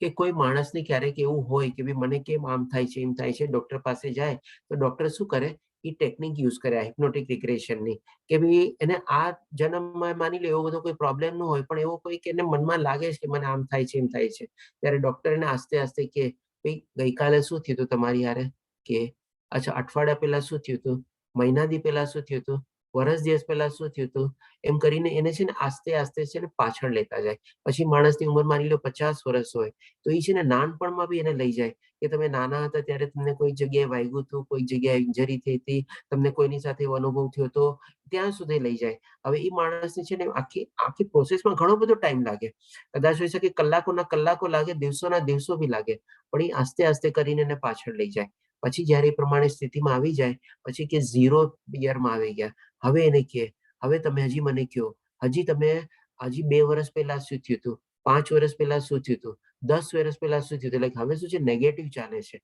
અને એને પોતાને હજી ખબર નથી કે હું મારી 50 વર્ષની બી પાછળ વયો ગયો એની ઉંમરની પાછળ વયો ગયો પણ એ રીતે એને શું છે બધું યાદ આવવા માંડે અથવા તો એ કે અને ડોક્ટરને વર્ણવે હવે ડોક્ટરને ખબર પડી જાય છે કે ભાઈ એના પાછલા જન્મમાં 10 વર્ષ 15 વર્ષ પહેલા અત્યારની ઉંમરમાંથી બાદ થઈને એના પ્રમાણે આ ઘટના થઈ હતી આવી રીતે કઈ દુર્ઘટના કે એવી રીતે કઈ થયું હતું કે જેનું હજી એના મન સ્થિતિ ઉપર એ ટંકાયેલો છે અનુભવ નહીં અને એના કારણે એને આવી રીતે આમ થાય છે અને એ સમજ્યા પછી એને ટ્રીટમેન્ટ શરૂ કરે છે આ સાયન્ટિફિકલી પણ લોકોએ પ્રૂફ કરેલું છે જેની લોકો હિપ્નોટિક રિગ્રેશન તરીકે નામ આપે છે પણ આ બહુ ઓછી રીતે છે અને બધા એના રીતે પુરાવા એ લોકો હજી પોતે એસ્ટાબ્લિશ નથી કરી શક્યા ઘણો એ લોકોને સક્સેસ ઓછો મળે છે એટલા માટે એ લોકો આના જે લો ને બધું નથી બનાવ્યો પણ આવી રીતે પણ એ લોકોની ટ્રીટમેન્ટ હજી આજની તારીખમાં થાય છે આપણે એવું નથી કે નથી થતા ઘણા સક્સેસફુલ કેસીસ બી આના ઉપર મળેલા છે આપણે તો એ કેવી રીતે કે એના પાછલા જન્મ હવે પાછલા જન્મ ક્યાંથી આવ્યો તો એ આત્મા જ છે ને આત્મા તો એના શરીરમાં ઈ જ છે હવે ઈ જ આત્મા એના પૂર્વ જન્મમાં જઈને એને બધું સમજાવે છે અને કે છે આવી રીતે થયું હતું ને એવી રીતે થયું હતું તો એ રીતે આપણે કહી શકીએ અને કનેક્ટ કરી શકીએ પછી હજી એક આપણે હવે જ બધા સાયન્ટિસ્ટ છે આપણે બધા સાયન્ટિસ્ટ આપણે જે Nobel scientist Nobel price winner બધા સાયન્ટિસ્ટ છે હવે એ લોકોએ પોતપોતાનું જે અલગ અલગ મંતવ્ય આપ્યું છે ને એ પણ આપણે જોશું કે એ લોકોએ પણ આત્મા જે છે અથવા કોન્શિયસ અથવા ચેતના જે છે એને સ્વીકારી છે આપણે અલગ અલગ પોતાના ભાષા પ્રમાણે અલગ અલગ લેંગ્વેજ પ્રમાણે તો આપણે જેમ કે અહીંયા થોમસ હક્સલી કરીને છે there is a third thing in the universe to wait consciousness એ પણ કહે છે કે ભાઈ ચેતના છે which I cannot see to be a matter of force એટલે કે ભાઈ એ લોકો પણ કહે છે કે હા ભાઈ ચેતના નામની કોઈ ચીજ છે આપણે પછી જેમ કે આપણે વોર્નર આર્બર કરીને એક મોટા સાયન્ટિસ્ટ છે એમણે પણ એ જ ચીજ કે ઓલ્ધો પોતે બાયોલોજીસ્ટ છે આપણે I must confess I do not understand how the life came એટલે જીવન કેવી રીતે બન્યું એને ખબર નથી પડતી અને લાસ્ટમાં બધું વર્ણવ્યા પછી પોતે લાસ્ટમાં શું કહે છે કે ભાઈ of the possibility of the existence of A creator એટલે કે આ બધું સર્જન કરનાર ઓફ ગોડ એટલે કે ભાઈ ભગવાન represents to me a satisfactory solution to these problems એટલે કે પછી પોતે જીવનને સમજી નથી શક્યા કેવી રીતે આ બધું વર્ણવ્યું એ પણ વર્ણવે છે કે ભાઈ મેક્રોમોલિક્યુલ ને બાયોલોજીકલ ને આ ને બધા શબ્દ વાપરે છે મને એટલું ખબર નથી આ બધી સાયન્સ લેંગ્વેજમાં પણ અલ્ટિમેટલી મેં લાસ્ટમાં એના શબ્દો જોયા કે ભાઈ પણ સ્વીકારે છે કે ના ભાઈ ભગવાન છે આ દુનિયામાં અને જ્યારે આપણે એ વિચારીએ છીએ ત્યારે આપણને બધા સંતોષકારક બધું સોલ્યુશન આપણને મળી શકે છે આ બધા પ્રોબ્લેમનું અધરવાઇઝ નહીં તો કોઈ આપણને પ્રોબ્લેમનું સોલ્યુશન મળશે નહીં ગમે તેટલા તર્ક વિતર્ક કરીએ તો બી પછી આ યુજીન વિગ્નર કરીને છે એમણે પણ કીધેલું છે કે it was not possible to formulate the laws of quantum mechanics in a fully consistent way without reference to the conscious એટલે કે જ્યાં સુધી આપણે ચેતનાને નહીં આપણે સ્વીકારીએ ત્યાં સુધી આ ક્વોન્ટમ મેકેનિક્સ કયો કે ક્વોન્ટમ ફિઝિક્સ કયો કે ગમે તેટલું ક્વોન્ટમ આવે કે એનો બાપ બી આવે કોઈ જ્યાં સુધી આપણે કોન્શિયસને નહીં સ્વીકારીએ ત્યાં સુધી આપણને આના સોલ્યુશન મળવાના જ નથી આપણે આ રીતે બહુ મોટો પોતે ફિઝિસિસ્ટ છે આપણે કે નોબેલ પ્રાઇઝ વિનર બી છે પછી કે છે આલ્બર્ટ સિઝન કે વિધાઉટ એનર્જી લાઈફ એટલે કે જ્યાં સુધી આપણે લાઈફને નહીં સમજીએ would be extinguished instantaneously and the cellular fabric would collapse એટલે કે જે સેલથી બનેલી લાઈફ છે જે લોકો થિયોરી આપેલી છે એ પણ જે છે આખું બધું કોલાપ્સ થઈ જશે જ્યાં સુધી આપણે આ લાઈફ એટલે કે કોન્શિયસનેસ અથવા ચેતનાને નહીં સમજીએ ત્યાં સુધી આપણે પછી આ એક આપણે નેગેલ કરીને જે છે એને માઇન્ડ બોડીના પ્રોબ્લેમ વર્ણવેલો છે કે ભાઈ કોન્શિયસનેસ સૌથી પહેલા કહે છે કે ચેતના is what makes the mind body problem really intractable એટલે કે ઇન્ટરેસ્ટિંગ વિધાઉટ કોન્શિયસનેસ એટલે કે જ્યાં સુધી આપણે ચેતનાને જો નહીં ગણકારીએ તો mind body problem would be much less interesting એટલે પછી આપણને એમાં કોઈ ઇન્ટરેસ્ટ રહેશે જ નહીં અને જેવી આપણે ચેતનાને સ્વીકારી લેશું ઇટ સીમ્સ હોપલેસ એટલે કે બાકી બધું આપણને પછી હોપલેસ લાગશે એટલે એનો કોઈ મતલબ જ નથી એ રીતે આ રીતે પછી બીજા સાયન્ટિસ્ટ નો મીનિંગ છે consciousness can not be accounted for in physical term for consciousness is absolutely fundamental it can not be accounted for in terms of anything else. એટલે કે ભાઈ એને પણ સ્વીકાર્યું છે કે ભાઈ એને આપણે સ્વીકાર છે કોન્શિયસનેસ છે પણ એને આપણે એક્સપ્રેસ નથી કરી શકતા ફિઝિકલ ટર્મ્સમાં, કારણ કે એટલી માઇક્રો ને બધું જે છે અને કોઈ એ પ્રમાણે જોઈ નથી એટલા માટે કે છે. પણ definitely it is conscious is absolutely fundamental, એટલે કે છે અને છે જ, અને એ જ મૂળ તત્વ છે એ રીતે કે છે. તો આ રીતે આપણે જોયું કે થોડા ઘણા સાયન્ટિસ્ટ લોકોનું બી ઓપિનિયન.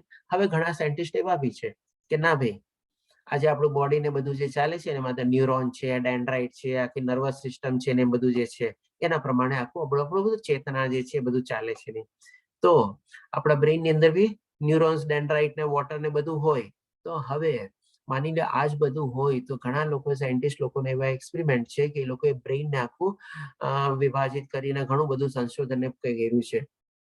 અને એ પણ તમે જયારે ગૂગલમાં સર્ચ કરશો તમને એવા બધા બી મળી જશે કિસ્સા કે કોઈક બ્રેઇન લોકોને એવા મેળા છે કે જેમાં ખાલી પાણી છે, જે પ્રમાણે ન્યુરોન, ડેન્ડ્રાઇટ ને બધા હોવા જોઈએ એ પ્રમાણમાં પૂરેપૂરા છે નહીં, તેમ છતાં બી માણસ જીવિત છે અને બધું કામ બી કરે છે. આપણે એ રીતે બી આપણે ઘણા બધા કિસ્સા સાયન્સમાં બી મળેલા છે. અને એનાથી બી ઉપર જો આપણને જોવું હોય તો ભાઈ આપણે જેમ કે આ પ્લાન્ટ ને બધા જે છે એમાં તો કોઈ ન્યુરોન, ડેન્ડ્રાઇટ કે નર્વસ સિસ્ટમ કઈ છે નહીં, તો એ કેવી રીતે જીવિત છે? બધા ઈ કેમ ઉગે છે? ફોટોસિન્થેસિસ પ્રોસેસ ચાલે છે, બધું ચાલે છે. આની સામે એ લોકોનો કોઈ જવાબ નથી પ્રમાણે.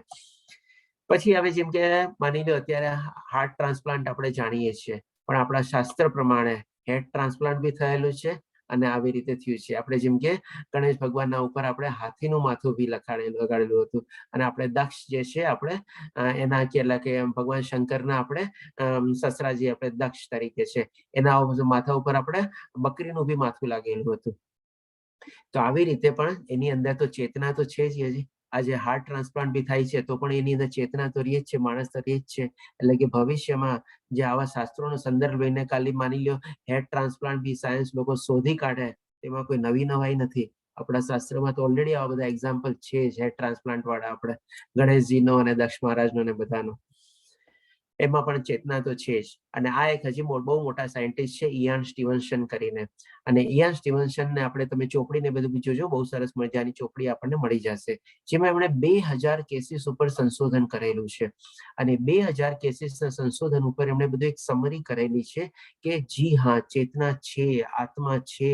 અને ઘણા એવા બધા પુનર્જન્મના અને બધાને એ લોકોએ દ્રષ્ટાંતો ટાંકેલા છે પોતાના કેસ સ્ટડી ઉપર કે ભાઈ રિકલેક્શન એટલે કે ભાઈ બધું પુનર્જન્મનું યાદ રહે છે કે આ જગ્યાએ આમ હતું, એવી તેમ હતું. અથવા તો રેકોગ્નિશન, માની લો ઈ શરીરને ઈ જગ્યા પર્ટિક્યુલર લઈ જવામાં આવે છે તો ત્યાં જઈને બધું દેખાડી દે છે કે આ મારું ઘર હતું, આ જગ્યા હું રહેતો હતો, આ મારી ચીજ વસ્તુ વાપરતો હતો. અને એ લોકોએ બધા જે એક્સપેરિમેન્ટ કર્યા છે, કેસ સ્ટડી કરેલી છે 2000 કેસીસમાં, એમાં બધું સરસ રીતે વર્ણવેલું બી છે. અથવા તો બિહેવિયર હોય છે ઘણી વાર લોકોનું કે ભાઈ માણસ હોય કંઈક બીજો પણ એ બિહેવ છે ને અલગ ટાઈપથી કરતો હોય કે એના પૂર્વજન્મની સાથે લિંકઅપ થતું હોય છે. અને ઘણી જગ્યાએ એવા શું છે બર્થ માર્ક બી હોય છે. માની લો કોઈક એવી ખરાબ રીતે કોઈક મૃત્યુ પામેલું હોય, કોઈ દુર્ઘટનામાં કે એવી રીતે મૃત્યુ પામેલું હોય, કોઈ ગોળી લાગીને મૃત્યુ પામેલું હોય, તો બીજા જન્મમાં ઈ પર્ટિક્યુલરલી શરીરમાં ઈ જગ્યાએનો માર્ક બી રહી જાય છે. અને એ આપણે આખું બીજો જન્મ બી જ્યાં સુધી જીવે ત્યાં સુધી માર્ક રહીએ છીએ આપણે. એટલે આવા બધા કેસીસ લઈને એ લોકોએ તારવેલું છે કે આવી રીતે આત્મા જે છે એ બધા ચીજ કેરી ફોરવર્ડ કરે છે ક્યારેક ક્યારેક, અને એ રીતે આપણને પુનર્જન્મમાં બી બધા એવા મળે છે આપણને. એ લાખી તમે ચોપડી જોજો તમે, એને ઇયાન સ્ટીવન્સન કરીને નામ છે, અને બધા કેસોની એને સ્ટોરી તારવેલી છે એમાં. અને એવી જ રીતે એક આપણે કેવિન વિલિયમ્સ કરીને છે, જેને શું છે નથિંગ બેટર ધેન ડેથ અથવા તો નિયર ડેથ એક્સપિરિયન્સ NDE કરીને જે છે, અને એમાં પણ એને આખું સરસ રીતે વર્ણવેલું છે. Kevin Williams believes his mission in life is to bring information about the NDE એટલે કે નિયર ડેથ એક્સપિરિયન્સ, એટલે કે મરતી વેળા કેવો એક્સપિરિયન્સ અથવા કેવો થાય છે એવા બધા બી ઘણા બધા કેસીસ ને બધું લાગેલું છે એમાં. જેમ કે અહીંયા છે insight from the 62 profound near death experience, આ ચોપડીનું નામ છે નથિંગ બેટર ધેન ડેથ. અને એમાં આવા 62 જણ જે લોકો જે એકદમ મૃત્યુના સમયે પહોંચેલા હોય અને એ લોકોની કેવી અનુભૂતિ છે, કેવી એ લોકોનું વિચારોનું છે, શું જોવે છે, બધું એમાં ટાંકેલું છે આપણે કે ભાઈ એ રીતે છે. તો આ બધા અલગ અલગ સાયન્ટિસ્ટોની પ્રમાણે પણ પોતાનું મંતવ્ય નહીં છે.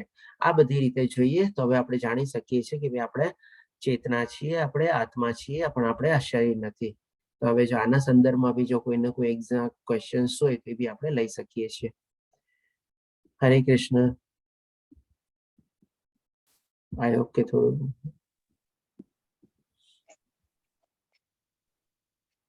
કોઈ પ્રશ્ન કોઈને?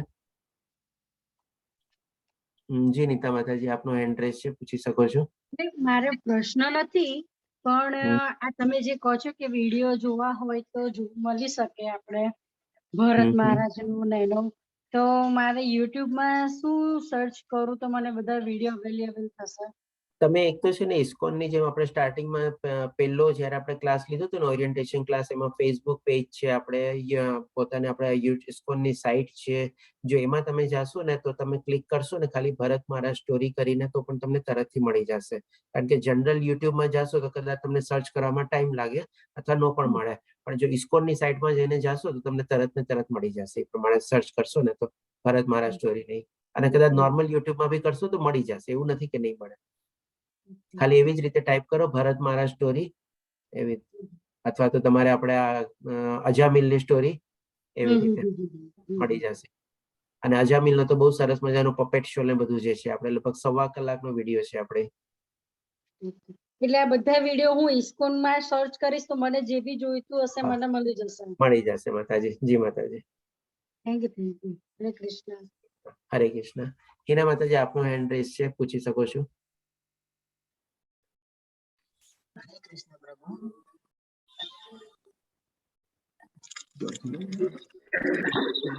હરે કૃષ્ણ પ્રભુ, વિડિયો રેકોર્ડિંગ જરા શેર કરશો ગ્રુપમાં. હરે કૃષ્ણ પ્રભુ. હા હિના માતાજી, બોલો. પ્રભુ, મારો એક સવાલ હતો કે જેવી રીતે અત્યારે અનકોન્શિયસ અને કોન્શિયસ નું આપણે બહુ સરસ સમજાવ્યું, ચેતના, બરાબર. તો જે ઘણીવાર આપણે સાંસારિક જીવનમાં કે ઘણા માણસો બીમાર થઈ જાય યા આકસ્મિક કઈ ઘટના બને અને જ્યારે હોસ્પિટલમાં એમને એની ઉપર મૂકવામાં આવે કે વેન્ટિલેટર ઉપર, બરાબર, તો ત્યારે એ આત્મામાં એટલે શું જીવ હોય છે, આત્મા ચેતના હોય છે ત્યારે આમ? હા માતાજી, પ્રશ્ન આપનો બરાબર છે, એકદમ પ્રેક્ટિકલ છે. ત્યારે ચેતના હોય છે. ઇવન જે લોકો કોમામાં વયા જાય છે ને અને ઘણા વર્ષો સુધી કોમામાં બી રહે છે ને, એમાં પણ છે ને ચેતના હોય છે. એ સુષુપ્ત અવસ્થામાં હોય છે, એટલે કે ડોર્મેન્ટ કન્ડિશનમાં હોય છે. કારણ કે જો ચેતના ન હોય તો પછી આપણે એ લોકો એ પ્રમાણે ટોટલી ડેડ કહે છે. એટલા માટે સાયન્સ લોકો શું છે, 2 વર્ડ વાપરે છે. એક તો ટોટલ ડેડ અને એક આપણે વાપરે છે મેન્ટલ ડેડ. એટલે કે કોમાને એ લોકો મેન્ટલ ડેડ તરીકે છે કે કોઈ પોતાની ક્રિયા કંઈ કરી શકતા નથી એટલા માટે, પણ એની અંદરમાં હજી સુધી હાર્ટબીટ કેવું કંઈ ચાલતું હોય છે, જેથી કરીને એ લોકોને ટોટલ ડેડ તરીકે ડિક્લેર નથી કરતા. બરાબર છે.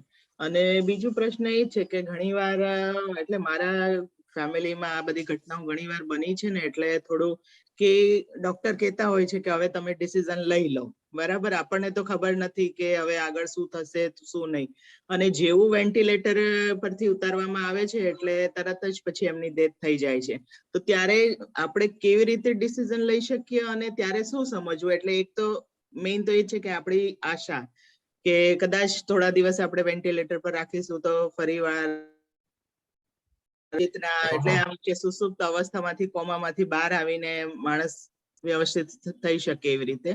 પણ એટલે આ બધું થોડુંક મને બહુ જ કન્ફ્યુઝન અને બહુ નજીકની ઘટના બની છે ને, એટલે કે ખ્યાલ જ નથી આવતો કે શું કરવું જોઈએ ત્યારે. કારણ કે ડોક્ટર તો પછી છેલ્લે કહી દે કે અત્યારે વેન્ટિલેટર ઉપર છે, પણ હવે તમારી ભગવાનની ઈચ્છા અને તમારે નિર્ણય લેવાનો છે. તો એ સમય બહુ ડિફિકલ્ટ હોય છે.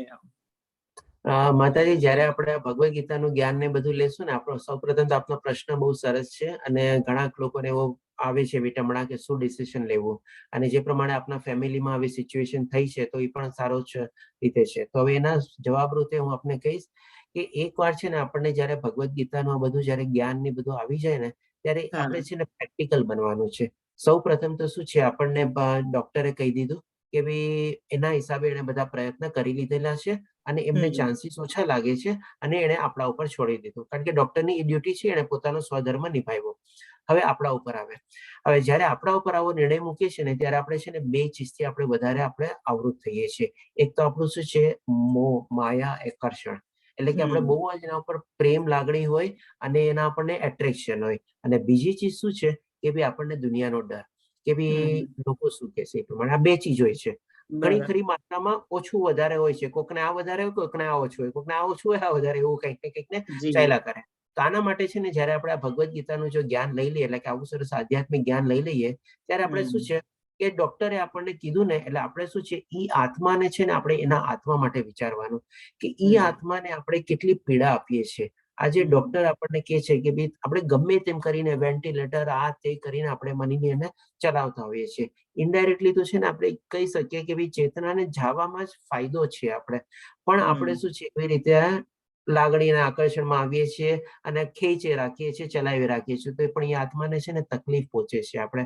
તો આપણે શું ત્યારે ભગવાનનું શરણ લઈ લેવાનું કે ભાઈ ભગવાન ચાલો જેવું તું મને માર્ગદર્શન આપીશ, જે પ્રમાણે બધાનું સલાહ સૂચન છે, જે બધા લોકો એક્સપર્ટ છે, તો હું હવે તારા ઉપર છોડું છું અને એ પ્રમાણે એ આત્માની જે પ્રમાણે ગતિ થવી હોય એ પ્રમાણે થાય. તો તમારે એ નિર્ણય લઈ અને એને તમારે એને ત્યાંથી છોડાવી લેવાના છે.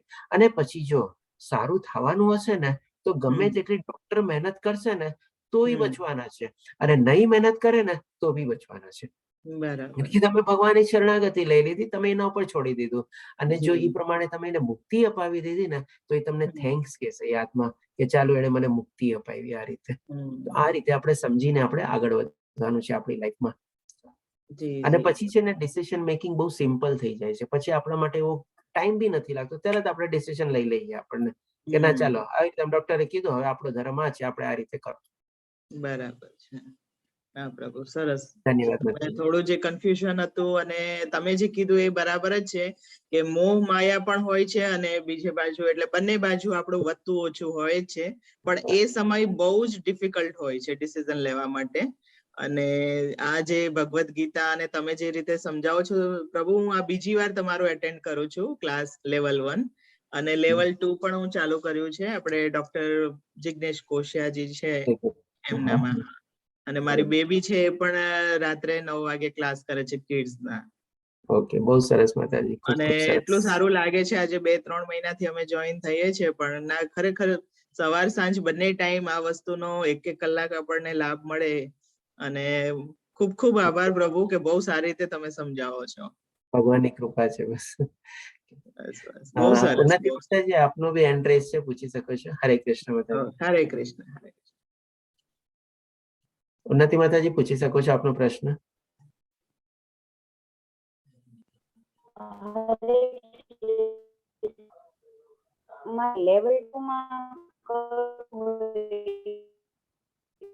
માતાજી, આપનો અવાજ નથી આવતો બરાબર, ઇકો પડે છે.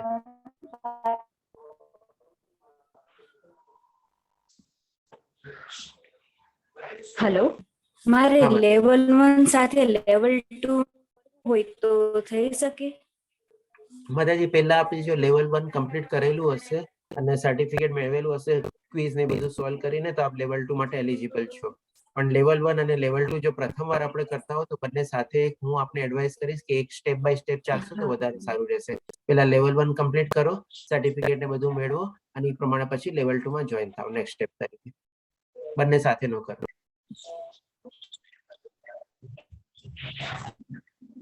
હરે કૃષ્ણ. હરે કૃષ્ણ. Thank you. ચાલો, બીજા કોઈ પ્રશ્ન હોય તો આજે વિરામ લઈએ આપણે. કાલે ફરીથી મળશું આપણે 9મો અધ્યાય રાજગુહ્ય યોગ આપણે લેશું. હરે કૃષ્ણ. હરે કૃષ્ણ પ્રભુજી. હરે કૃષ્ણ. હરે કૃષ્ણ પ્રભુજી.